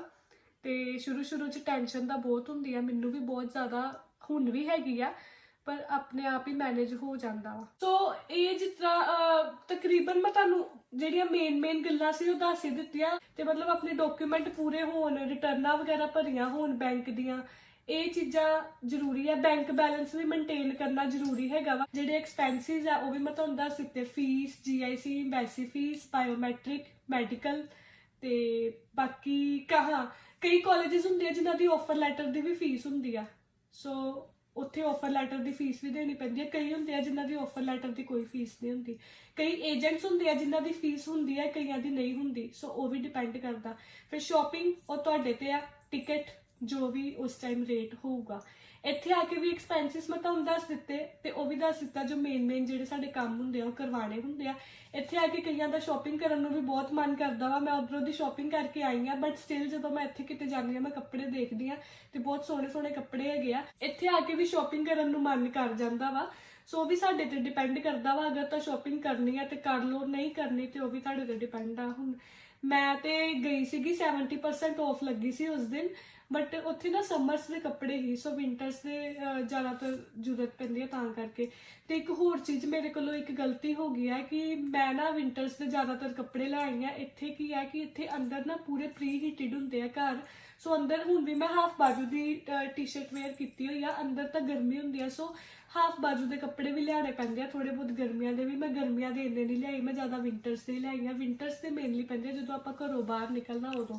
ਕੰਮ ਤੇ ਵੀ ਅਗਰ ਆਪਾਂ ਜਾਈਦਾ ਉੱਥੇ ਵੀ ਪ੍ਰੀ ਹੀਟਡ ਹੁੰਦਾ, ਕਾਲਜ ਵੀ ਕਲਾਸਰੂਮਸ ਪ੍ਰੀ ਹੀਟਡ ਹੁੰਦੇ ਆ, ਸੋ ਅੰਦਰ ਇੰਨੀ ਠੰਡ ਨਹੀਂ ਲੱਗਦੀ। ਅੰਦਰ ਸਾਡੇ ਜਿਹੜੇ ਸਮਰਸ ਵਾਲੇ ਕਲੋਥਸ ਆ ਉਹੀ ਚੱਲਦੇ ਆ, ਤੇ ਬਾਹਰ ਨਿਕਲਣ ਲੱਗੇ ਵਿੰਟਰਸ ਵਾਲੇ ਚੱਲਦੇ ਆ। ਮਿਲ ਇੱਥੋਂ ਵੀ ਸਭ ਕੁਝ ਜਾਂਦਾ ਵਾ, ਹਨਾ। ਇਦਾਂ ਨਹੀਂ ਹੈ ਕਿ ਇੱਥੇ ਆ ਕੇ ਵੀ ਤੁਹਾਨੂੰ ਹਰ ਇੱਕ ਚੀਜ਼ ਮਿਲ ਜੂਗੀ, ਬਟ ਉਹ ਸਾਡਾ ਇੱਕ ਸਿਰਫ ਉਹ ਚੀਜ਼ ਹੁੰਦੀ ਹੈ ਕਿ ਯਾਰ ਆਪਾਂ ਫਿਰ ਵੀ ਲੈ ਕੇ ਤੁਰੀਏ, ਸਾਡੇ ਕੋਲ ਚੀਜ਼ ਹੋਣੀ ਚਾਹੀਦੀ ਕਿ ਆਪਾਂ ਜਾਂਦੇ ਕਿੱਥੇ ਲੱਭਾਂਗੇ। ਹੁਣ ਕਈ ਜਾਂਦੇ ਆ, ਉਹਨਾਂ ਦੇ ਕੋਈ ਨੋਨ ਨਹੀਂ ਵੀ ਹੁੰਦਾ, ਹੁਣ ਤੁਸੀਂ ਜਾਂਦੇ ਹੀ ਲੱਭੋਗੇ ਕੋਈ ਕੁਝ ਕਿੱਥੋਂ ਮਿਲਣਾ ਵਾ, ਸੋ ਉਹ ਚੀਜ਼ ਹੋ ਜਾਂਦੀ ਹੈ ਨਾ। ਸੋ ਬਾਕੀ ਜਿਹੜਾ ਸਮਾਨ ਗਰੋਸਰੀ ਦਾ, ਕਈ ਖਾਣ ਪੀਣ ਦਾ ਸਮਾਨ ਵੀ ਲੈ ਕੇ ਆਉਂਦੇ ਆ, ਲਿਕੁਇਡ ਵਗੈਰਾ ਅਲਾਉਡ ਨਹੀਂ ਹੁੰਦਾ, ਤੇ ਕਈ ਖਾਣ ਪੀਣ ਦਾ ਸਮਾਨ ਵੀ ਲੈ ਆਉਂਦੇ ਆ। ਜਿਵੇਂ ਮੈਂ ਮੋਸਟਲੀ ਕਈਆਂ ਦਾ ਵੇਖਿਆ ਕਿ ਦਾਲਾਂ ਦੇ ਛੋਟੇ ਪੈਕਟ ਜਾਂ ਕੌਫੀ, ਮੈਗੀ, ਮੈਂ ਉਹਨਾਂ ਵਿੱਚੋਂ ਕੁਝ ਵੀ ਨਹੀਂ ਲਿਆ ਪਾਈ ਕਿਉਂਕਿ ਮੇਰੇ ਬੈਗਸ ਦਾ ਵੇਟ ਬਹੁਤ ਜ਼ਿਆਦਾ ਵੱਧਦਾ ਪਿਆ ਸੀ। ਸੋ ਉਹਨੂੰ ਘਟਾਉਣ ਦੇ ਚੱਕਰਾਂ ਵਿੱਚ ਮੈਂ ਬਹੁਤ ਕੁਝ, ਕੱਪੜੇ ਵੀ ਕਈ ਮੈਂ ਕੱਢ ਦਿੱਤੇ ਸੀਗੇ, ਸੋ ਇਸ ਕਰਕੇ ਗਰੋਸਰੀ ਦਾ ਮੈਂ ਸਮਾਨ ਕੁਝ ਨਹੀਂ ਲਿਆਈ। ਹੁਣ ਮੈਂ ਇੱਥੇ ਹੀ ਲਊਂਗੀ। ਫਿਰ ਜਿਹੜੀਆਂ ਮੈਡੀਸਿਨਸ ਆਪਾਂ ਲੈ ਕੇ ਆਉਂਦੇ ਆ, ਮੈਂ ਮੈਡੀਸਿਨਸ ਲਿੱਤੀਆਂ ਸੀਗੀਆਂ। ਮੇਨ ਮੈਡੀਸਿਨਸ ਵੈਸੇ ਲੈ ਲੈਣੀਆਂ ਚਾਹੀਦੀਆਂ ਵਾ, ਜਿਵੇਂ ਕੋਲਡ ਦੀ ਹੋ ਗਈ, ਕੋਲਡ, ਕਫ, ਫੀਵਰ, ਵੀਕਨੈਸ, ਇੱਦਾਂ ਦੀਆਂ ਮੇਨ ਸਾਨੂੰ ਮੈਡੀਸਿਨਸ ਆਪਣੇ ਨਾਲ ਲੈਣੀਆਂ ਚਾਹੀਦੀਆਂ, ਤੇ ਉਹਦੀ ਪ੍ਰੋਪਰ ਸਾਡੇ ਕੋਲ ਪ੍ਰਿਸਕ੍ਰਿਪਸ਼ਨ ਜਾਂ ਉਹਦਾ ਬਿੱਲ ਹੋਣਾ ਚਾਹੀਦਾ ਕੋਲ। ਤੇ ਪਰ ਮੈਂ ਜਦੋਂ ਆਈ ਹਾਂ ਨਾ, ਮੇਰੇ ਕੋਲ ਕਿਸੇ ਨੇ ਪ੍ਰਿਸਕ੍ਰਿਪਸ਼ਨ ਜਾਂ ਬਿੱਲ ਨਹੀਂ ਮੰਗਿਆ। ਸੋ ਪਤਾ ਨਹੀਂ ਹੁੰਦਾ, ਮੰਗ ਵੀ ਸਕਦੇ ਆ, ਆਪਣੇ ਕੋਲ ਸਾਨੂੰ ਰੱਖਣਾ ਚਾਹੀਦਾ ਹੀ ਆ। ਬਾਕੀ ਬਸ ਇਹੀ ਜੋ ਮੇਨ ਚੀਜ਼ਾਂ ਸੀ। ਪੈਕਿੰਗ ਦੇ ਤੁਸੀਂ ਵਲੌਗਸ ਮੇਰੇ ਦੇਖੇ ਹੀ ਹੋਣੇ ਆ। ਮੈਂ ਪਹਿਲਾਂ ਤੇ ਸਮਾਨ ਜ਼ਿਆਦਾ ਪਾ ਦਿੱਤਾ ਸੀ, ਓਵਰਵੇਟ ਹੋ ਗਏ ਸੀਗੇ, ਫਿਰ ਮੈਂ ਸਮਾਨ ਕੱਢਿਆ ਸੀਗਾ ਤੇ ਇਸ ਕਰਕੇ ਜਿੰਨਾ ਕਿ ਸਮਾਨ ਆਇਆ ਮੈਂ ਲੈ ਆਈ। ਇਹੀ ਬਸ ਮੇਨ ਚੀਜ਼ਾਂ ਸੀ ਜਿਹੜੀਆਂ ਮੈਂ ਤੁਹਾਨੂੰ ਦੱਸਣੀਆਂ ਸੀਗੀਆਂ। ਹੋਪ ਤੁਹਾਡੇ ਕੰਮ ਆਉਣਗੀਆਂ, ਜਿਨ੍ਹਾਂ ਨੇ ਹੁਣ ਬਾਅਦ ਚੋਂ ਵੀ ਆਉਣਾ ਵਾ, ਥੋੜਾ ਬਹੁਤ ਪ੍ਰੋਸੈਸ ਦਾ ਆਈਡੀਆ ਹੋ ਜਾਏਗਾ ਕਿ ਇਹ ਕੁਝ ਹੁੰਦਾ। ਤੇ ਤਕਰੀਬਨ ਮੈਨੂੰ ਇਦਾਂ ਲੱਗਦਾ ਕਿ ਆਪਣੇ ਡਾਕੂਮੈਂਟਸ ਇਕੱਠੇ ਕਰਦੇ ਕਰਦੇ ਸਭ ਕੁਝ, ਜਿਹੜੇ ਮੈਰਿਡ ਹੈਗੇ ਆ ਉਹਨਾਂ ਨੇ ਤੇ ਸਭ ਕੁਝ ਚੇਂਜ ਵੀ ਕਰਾਉਣਾ, ਪਾਸਪੋਰਟ ਵੀ ਚੇਂਜ ਹੋਣਾ, ਮੈਰਿਡ ਦੇ ਬੇਸ ਤੇ ਫਾਈਲ ਲਾਣੀ, ਉਹਨਾਂ ਦੇ ਤਾਂ ਡਾਕੂਮੈਂਟਸ ਚੇਂਜ ਵੀ ਹੋਣੇ। ਸੋ 6 ਮਹੀਨੇ ਲੱਗ ਹੀ ਜਾਂਦੇ ਆ ਆਪਣੇ ਡਾਕੂਮੈਂਟਸ ਅਰੇਂਜ ਕਰਨੇ, ਸਭ ਕੁਝ ਕਰਨਾ। ਤੇ ਜਿਹੜੇ ਅਨਮੈਰਿਡ ਹੈਗੇ ਆ ਉਹਨਾਂ ਨੂੰ ਇੰਨੇ ਨਹੀਂ ਲੱਗਦਾ, ਕਿਉਂਕਿ ਉਹਨਾਂ ਨੇ ਕੋਈ ਡਾਕੂਮੈਂਟ ਨਹੀਂ ਚੇਂਜ ਕਰਾਣੇ ਹੁੰਦੇ ਜਾਂ ਮੈਰਿਜ ਨਹੀਂ ਰਜਿਸਟਰ ਕਰਾਣੀ ਹੁੰਦੀ। ਮੈਰਿਜ ਸਰਟੀਫਿਕੇਟ ਵੀ ਬਣ ਕੇ ਥੋੜਾ ਲੇਟ ਆਉਂਦਾ ਵਾ। ਸੋ ਉਹਨਾਂ ਦੀ ਤੇ +2 ਤੱਕ ਦੀ DMC ਜਾਂ ਗ੍ਰੈਜੂਏਸ਼ਨ ਦੀ ਜੋ DMC ਵਗੈਰਾ ਹੁੰਦੀ ਆ ਉਹੀ ਚਾਹੀਦੀਆਂ ਹੁੰਦੀਆਂ ਵਾ। ਸੋ ਹੋਪ ਸੋ ਤੁਹਾਡੇ ਆ ਕੰਮ ਆਉਣਗੇ ਸਾਰੀਆਂ ਚੀਜ਼ਾਂ। ਮੈਨੂੰ ਬਹੁਤ ਜ਼ਿਆਦਾ ਤੁਸੀਂ ਕੁਐਸਚਨਿੰਗ ਕਰਦੇ ਪਏ ਸੀ ਕਮੈਂਟਸ 'ਚ, ਮੈਸੇजेस 'ਚ। ਜਿੰਨੀ ਕੁ ਮੈਨੂੰ ਨੌਲੇਜ ਸੀ ਮੈਂ ਤੁਹਾਨੂੰ ਸਾਰਿਆਂ ਨੂੰ ਗਾਈਸ ਦੱਸ ਦਿੱਤੀ। ਹੁਣ ਇੱਦਾਂ ਵਾ ਕਿ ਮੈਨੂੰ ਵੀ ਬਹੁਤ ਜ਼ਿਆਦਾ ਨੌਲੇਜ ਨਹੀਂ ਹੈਗੀ, ਕਿ ਮੈਂ ਏਜੰਟ ਨਹੀਂ ਆ, ਫਿਰ ਤੋਂ ਮੈਂ ਕਹਿ ਰਹੀ ਹਾਂ। ਬਟ ਇੱਦਾਂ ਕਿ ਜੋ ਮੈਂ ਐਕਸਪੀਰੀਅੰਸ ਕੀਤਾ ਉਹ ਸਭ ਕੁਝ ਮੈਂ ਤੁਹਾਡੇ ਨਾਲ ਸ਼ੇਅਰ ਕਰ ਦਿੱਤਾ। ਸੋ ਅਗਰ ਤੁਹਾਡੇ ਕੰਮ ਦੀ ਕੋਈ ਚੀਜ਼ ਹੋਏਗੀ ਜਾਂ ਹੋਰ ਵੀ ਕੋਈ ਕੁਐਸਚਨਸ ਹੋਣਗੇ, ਮੈਨੂੰ ਪੁੱਛਣੇ ਹੋਣਗੇ, ਤੇ ਤੁਸੀਂ ਕਮੈਂਟਾਂ 'ਚ ਦੱਸ ਦਿਓ। ਜੇ ਤਾਂ ਮੇਰੇ ਕੋਲ ਉਹਨਾਂ ਦੇ ਜਵਾਬ ਹੋਣਗੇ ਮੈਂ ਦੱਸ ਸਕੂੰਗੀ, ਦੱਸ ਦੂੰਗੀ। ਅਗਰ ਮੈਨੂੰ ਨਹੀਂ ਨੌਲੇਜ ਹੋਏਗੀ ਤਾਂ ਫਿਰ ਵੀ ਮੈਂ ਤੁਹਾਨੂੰ ਦੱਸ ਦੂੰਗੀ। ਬਾਕੀ ਗਾਇਸ ਸਭ ਤੋਂ ਇੰਪੋਰਟੈਂਟ ਗੱਲ, ਇੱਕਦਮ ਨਾ ਵੈਦਰ ਚੇਂਜ ਹੁੰਦਾ, ਜਿੱਦਾਂ ਉੱਥੇ ਇਸ ਲੈਵਲ ਦੀ ਠੰਡ ਨਹੀਂ ਸੀ ਜਿੰਨੀ ਠੰਡ ਇੱਥੇ ਹੈਗੀ ਆ। ਸੋ ਇੱਕਦਮ ਵੈਦਰ ਚੇਂਜ ਕਰਕੇ ਤਬੀਅਤ ਖਰਾਬ ਵੀ ਹੋ ਜਾਂਦੀ ਆ। ਮੈਂ ਫਲਾਈਟ ਬਹੁਤ ਜ਼ਿਆਦਾ ਲੰਬੀ ਸੀ, ਸੋ ਇੰਨੇ ਲੰਬੇ ਸਫ਼ਰ ਕਰਕੇ ਮੇਰੀ ਤਬੀਅਤ ਵੀ ਖਰਾਬ ਹੋ ਗਈ ਸੀ, ਥੋੜਾ ਫੀਵਰ ਵੀਕਨੈਸ ਹੋ ਗਈ ਸੀ, ਕਫ ਕੋਲਡ। ਸੋ ਇਸ ਕਰਕੇ ਮੈਡੀਸਿਨਸ ਹੈਗੀਆਂ ਸੀ ਤੇ ਮੈਂ ਖਾ ਲਈਆਂ ਹਨਾ। ਤੇ ਤਾਂ ਕਰਕੇ ਇੰਨੀ ਕੋਈ ਡਰਨ ਵਾਲੀ ਗੱਲ। ਮੈਂ ਤਾਂ ਜਿੱਦਣ ਦੀ ਆਈ ਹਾਂ 4 ਦਿਨ ਹੋ ਗਿਆ, ਮੇਰਾ ਕੋਲਡ ਸਹੀ ਤਰੀਕੇ ਦੇ ਨਾਲ ਮਤਲਬ ਸਹੀ ਨਹੀਂ ਹੋਇਆ, ਮੈਨੂੰ ਕੋਲਡ ਰਿਹਾ ਹੀ ਹੈ ਜਿੱਦਣ ਦੀ ਮੈਂ ਆਈ ਹਾਂ। ਸੋ ਵੈਦਰ ਚੇਂਜ ਹੁੰਦਾ, ਬਹੁਤ ਜ਼ਿਆਦਾ ਰੁਕਾਵਟਾਂ ਵੀ ਆਈਆਂ, ਮਤਲਬ ਬਹੁਤ ਰੁਕਾਵਟਾਂ ਆਈਆਂ। ਮੈਂ ਦੱਸ ਨਹੀਂ ਸਕਦੀ ਕਿੰਨੀਆਂ ਕੁ ਰੁਕਾਵਟਾਂ ਆਈਆਂ ਵਾ ਜਦੋਂ ਦਾ ਮਤਲਬ ਪ੍ਰੋਸੈਸ ਸ਼ੁਰੂ ਕੀਤਾ, ਬਹੁਤ ਰੁਕਾਵਟਾਂ ਆਈਆਂ। ਤੇ ਸਭ ਤੋਂ ਇੰਪੋਰਟੈਂਟ ਗੱਲ ਜੋ ਕਿ ਵੰਸ਼ੂ ਅੱਜ ਪਛਤਾਉਂਦਾ ਪਿਆ ਵਾ, ਲਾਇਸੈਂਸ ਜ਼ਰੂਰ ਹੋਣਾ ਚਾਹੀਦਾ ਸਾਡੇ ਕੋਲ ਇੰਡੀਆ ਦਾ, ਕਿਉਂਕਿ ਇੱਥੇ ਆ ਕੇ ਲਾਇਸੈਂਸ ਦੀ ਲੋੜ ਪੈਂਦੀ ਹੈ। ਵੈਸੇ ਤਾਂ ਕੈਨੇਡਾ ਦਾ ਬਣ ਜਾਂਦਾ, ਪਰ ਆਪਣੇ ਕੋਲ ਇੰਡੀਆ ਦਾ ਲਾਇਸੈਂਸ ਹੋਣਾ ਬਹੁਤ ਜ਼ਰੂਰੀ ਹੈਗਾ ਵਾ। ਬਾਕੀ ਵਾਹਿਗੁਰੂ ਜੀ ਸਾਰਿਆਂ ਤੇ ਮਿਹਰ ਕਰਨ, ਜਿਨ੍ਹਾਂ ਦਾ ਡ੍ਰੀਮ ਹੈਗਾ ਉਹ ਪੂਰਾ ਹੋਵੇ। ਡਿਫਿਕਲਟ ਤਾਂ ਬਹੁਤ ਹੁੰਦਾ ਇੱਦਾਂ ਫੈਮਿਲੀ ਨੂੰ ਸਾਰਿਆਂ ਨੂੰ ਛੱਡ ਕੇ ਆਉਣਾ, ਬਟ ਫਿਰ ਵੀ ਜਿਨ੍ਹਾਂ ਦਾ ਡ੍ਰੀਮ ਹੈ ਕਿ ਜਿਨ੍ਹਾਂ ਨੇ ਆਉਣਾ, ਵਾਹਿਗੁਰੂ ਮਿਹਰ ਕਰਨ ਸਾਰਿਆਂ ਦਾ ਪੂਰਾ ਹੋਏ। ਤੇ ਬਾਕੀ thank you so much RN's academy, Anil sir, ਜਿਨ੍ਹਾਂ ਨੇ ਮੇਰਾ ਸਾਰਾ ਇਹ ਮਤਲਬ ਫਾਈਲਿੰਗ ਦਾ ਪ੍ਰੋਸੈਸ ਕੀਤਾ ਤੇ ਬਹੁਤ ਹੀ ਵਧੀਆ ਤਰੀਕੇ ਕੀਤਾ। ਮੈਨੂੰ ਆਪਣੀ ਸਿਸਟਰ ਮੰਨ ਕੇ ਕੀਤਾ, ਐਜ਼ ਅ ਕਲਾਇੰਟ ਨਹੀਂ ਮੇਰੇ ਨਾਲ ਉਹਨਾਂ ਨੇ ਡੀਲ ਕੀਤਾ, ਐਜ਼ ਅ ਜਿਵੇਂ ਫੈਮਿਲੀ, ਜਿਵੇਂ ਆਪਣੀ ਸਿਸਟਰ ਹੁੰਦੀ ਆ ਨਾ, ਉੱਦਾਂ ਉਹਨਾਂ ਨੇ ਮੇਰੇ ਨਾਲ ਡੀਲ ਕੀਤਾ। ਤੇ ਥੈਂਕ ਯੂ ਸੋ ਮਚ। ਬਾਕੀ ਮੇਰੀ ਫੈਮਿਲੀ ਨੂੰ ਵੀ ਥੈਂਕ ਯੂ ਜਿਨ੍ਹਾਂ ਨੇ ਮੈਨੂੰ ਸਪੋਰਟ ਕੀਤਾ। ਸਨੇਹਾ ਤੇ ਸਾਹਿਬ ਜਿਹੜੇ ਮੇਰੇ ਨਾਲ ਰੁਲੇ ਸ਼ਾਪਿੰਗ ਕਰਨ ਜਾਣਾ ਸੀ ਤੇ ਮੇਰੇ ਨਾਲ ਗਏ ਕਦੀ ਇੱਧਰ ਕਦੀ ਉੱਧਰ। ਤੇ ਫੈਮਲੀਜ਼ ਦੋਨੋਂ ਨੂੰ so much thank you. Anil sir ਨੂੰ ਥੈਂਕ ਯੂ, ਤੇ ਅਨਿਲ ਸਰ ਦੀ ਪੂਰੀ ਫੈਮਿਲੀ ਨੂੰ ਥੈਂਕ ਯੂ, ਪੂਰੇ ਸਟਾਫ ਨੂੰ thank you. Jas ma'am thank you so much. ਤੇ ਬਾਅਦ ਚੋਂ ਵੰਸ਼ੂ ਦਾ ਵੀ ਥੈਂਕ ਯੂ ਜਿਹਨੇ ਮੈਨੂੰ ਆ ਕੇ ਇੱਥੇ ਸਾਂਭਿਆ। ਅੱਜ ਅੱਗੇ ਮੈਂ ਨਾ ਉੱਚੀ ਹੱਸਦੀ ਪਈ ਤੇ ਮੈਨੂੰ ਕਹਿੰਦਾ ਇੱਥੇ ਇਦਾਂ ਨਾ ਹੱਸੋ, ਤੁਹਾਨੂੰ ਤੇ ਇਹਨਾਂ ਨੇ ਕੱਢਣਾ ਨਾਲ ਮੈਨੂੰ ਵੀ ਕੱਢ ਦੇਣਾ ਵਾ। ਕਹਿੰਦਾ ਜਿਹੜਾ 3 ਮਹੀਨੇ 'ਚ ਮੈਂ ਆਪਣੀ ਇੱਜ਼ਤ ਬਣਾਈ ਆ, ਤੁਸੀਂ ਸਾਰੀ ਮਿੱਟੀ 'ਚ ਰੋਲ ਦੇਣੀ ਆ ਮੇਰੀ। ਸੋ ਇਸ ਕਰਕੇ ਪਰ ਮੈਨੂੰ ਵਧੀਆ ਲੱਗਾ ਹਨਾ, ਕੋਈ ਵੀ ਇਦਾਂ ਆ ਕੇ ਇਦਾਂ ਸੰਭਾਲਦਾ ਨਹੀਂ ਆ। ਮੈਨੂੰ 4 ਦਿਨ ਹੋ ਗਿਆ, ਨਹੀਂ ਤੇ 2 ਦਿਨਾਂ 'ਚ ਸਾਰੇ ਕਹਿ ਦਿੰਦੇ ਕਿ ਚਲੋ ਆਪਣਾ ਰਹਿਣ ਦਾ ਲੱਭੋ, ਬੇਸਮੈਂਟ ਲੱਭੋ। ਮੈਨੂੰ ਤੇ ਵਿਚਾਰਾ ਹਲੇ ਵੀ ਕਹੀ ਜਾਂਦਾ ਕਿ ਦੀਦੀ ਤੁਸੀਂ ਇੱਥੇ ਰਹਿ ਲਓ। Thank you so much Shivam ਦਾ, ਸਭ ਤੋਂ ਜ਼ਿਆਦਾ ਜਿਨ੍ਹਾਂ ਨੇ ਮੈਨੂੰ ਸਪੋਰਟ ਕੀਤਾ, ਉਹਨਾਂ ਦੀ ਮਤਲਬ ਸਪੋਰਟ ਰਹੀ ਆ ਤੇ ਮੈਂ ਆਈ ਆ। ਤੇ ਉਹਨਾਂ ਲਈ ਤੇ ਕੋਈ ਵਰਡਸ ਹੀ ਨਹੀਂ ਨਾ ਹੈਗੇ, ਮਤਲਬ ਮੈਂ ਵਰਡਸ ਵੀ ਕੀ ਬੋਲਾਂ, ਕੋਈ ਵੀ ਵਰਡਸ ਨਹੀਂ ਹੈਗੇ। ਮੈਂ ਕੁਝ ਵੀ ਬੋਲੂੰਗੀ ਉਹ ਵੀ ਵਰਡਸ ਘੱਟ ਹੈ ਕਿ ਉਹਨਾਂ ਨੇ ਮੇਰੀ ਇੰਨੀ ਜ਼ਿਆਦਾ ਸਪੋਰਟ ਕੀਤੀ ਆ, ਬਹੁਤ ਜ਼ਿਆਦਾ ਸਪੋਰਟ ਕੀਤੀ ਆ। ਈਵਨ ਕਿ ਜਦੋਂ ਮੈਂ ਆਣਾ ਸੀ ਨਾ, ਇੰਨੀ ਲੰਬੀ ਫਲਾਈਟ ਸੀਗੀ, ਜਦੋਂ ਤੱਕ ਮੈਂ ਪਹੁੰਚੀ ਨਹੀਂ ਉੱਥੇ ਤਾਂ ਰਾਤ ਪੈ ਗਈ ਸੀ। ਉਹ ਤਾਂ ਸਾਰੀ ਰਾਤ ਸੁੱਤੇ ਵੀ ਨਹੀਂ, ਕਿ ਕਹਿੰਦੇ ਮੈਨੂੰ ਟੈਨਸ਼ਨ ਸੀ ਜਦੋਂ ਤੱਕ ਤੂੰ ਪਹੁੰਚਦੀ ਨਹੀਂ ਨਾ, ਮੈਨੂੰ ਟੈਨਸ਼ਨ ਸੀ ਵੀ ਤੂੰ ਪਹੁੰਚ ਜਾਏ ਹਨਾ। ਤੇ ਉਹਨਾਂ ਲਈ ਤੇ ਮੈਂ ਜਿੰਨੇ ਵਰਡਸ ਬੋਲਾਂ ਉਨੇ ਹੀ ਘੱਟ ਆ, ਸੋ ਮੈਂ ਕਿੰਨਾ ਕੁ ਬੋਲਾਂ। ਸੋ ਸਾਰਿਆਂ ਦਾ ਥੈਂਕ ਯੂ। ਤੇ ਮੇਰਾ ਵੀ ਡ੍ਰੀਮ ਪੂਰਾ ਹੋਇਆ, ਤੁਹਾਡਾ ਸਾਰਿਆਂ ਦਾ ਵੀ ਇੱਦਾਂ ਹੀ ਡ੍ਰੀਮ ਪੂਰਾ ਹੋਵੇ। ਤੇ ਇਸ ਵਲੌਗ ਦਾ ਆਪਾਂ ਇੱਥੇ ਐਂਡ ਕਰ ਦਿੰਦੇ ਆ। ਜੇ ਤੁਹਾਨੂੰ ਸਾਰਿਆਂ ਨੂੰ ਵਧੀਆ ਲੱਗਾ ਹੋਏ ਲਾਈਕ ਕਮੈਂਟ ਸ਼ੇਅਰ ਜ਼ਰੂਰ ਕਰਿਓ ਤੇ ਚੈਨਲ ਨੂੰ ਸਬਸਕ੍ਰਾਈਬ ਵੀ। ਤੇ ਕੱਲ ਹੁਣ ਮੈਂ ਆਪਣੀ ਗਰੋਸਰੀ ਮੈਂ ਕੱਲ ਕਰਨੀ ਹੈ ਤੇ ਸ਼ਿਫਟ ਵੀ ਮੈਂ ਹੋ ਜਾਣਾ ਤੇ ਨੈਕਸਟ ਵਲੌਗ ਤੁਹਾਨੂੰ ਉਹਦਾ ਆਏਗਾ। ਬਾਏ।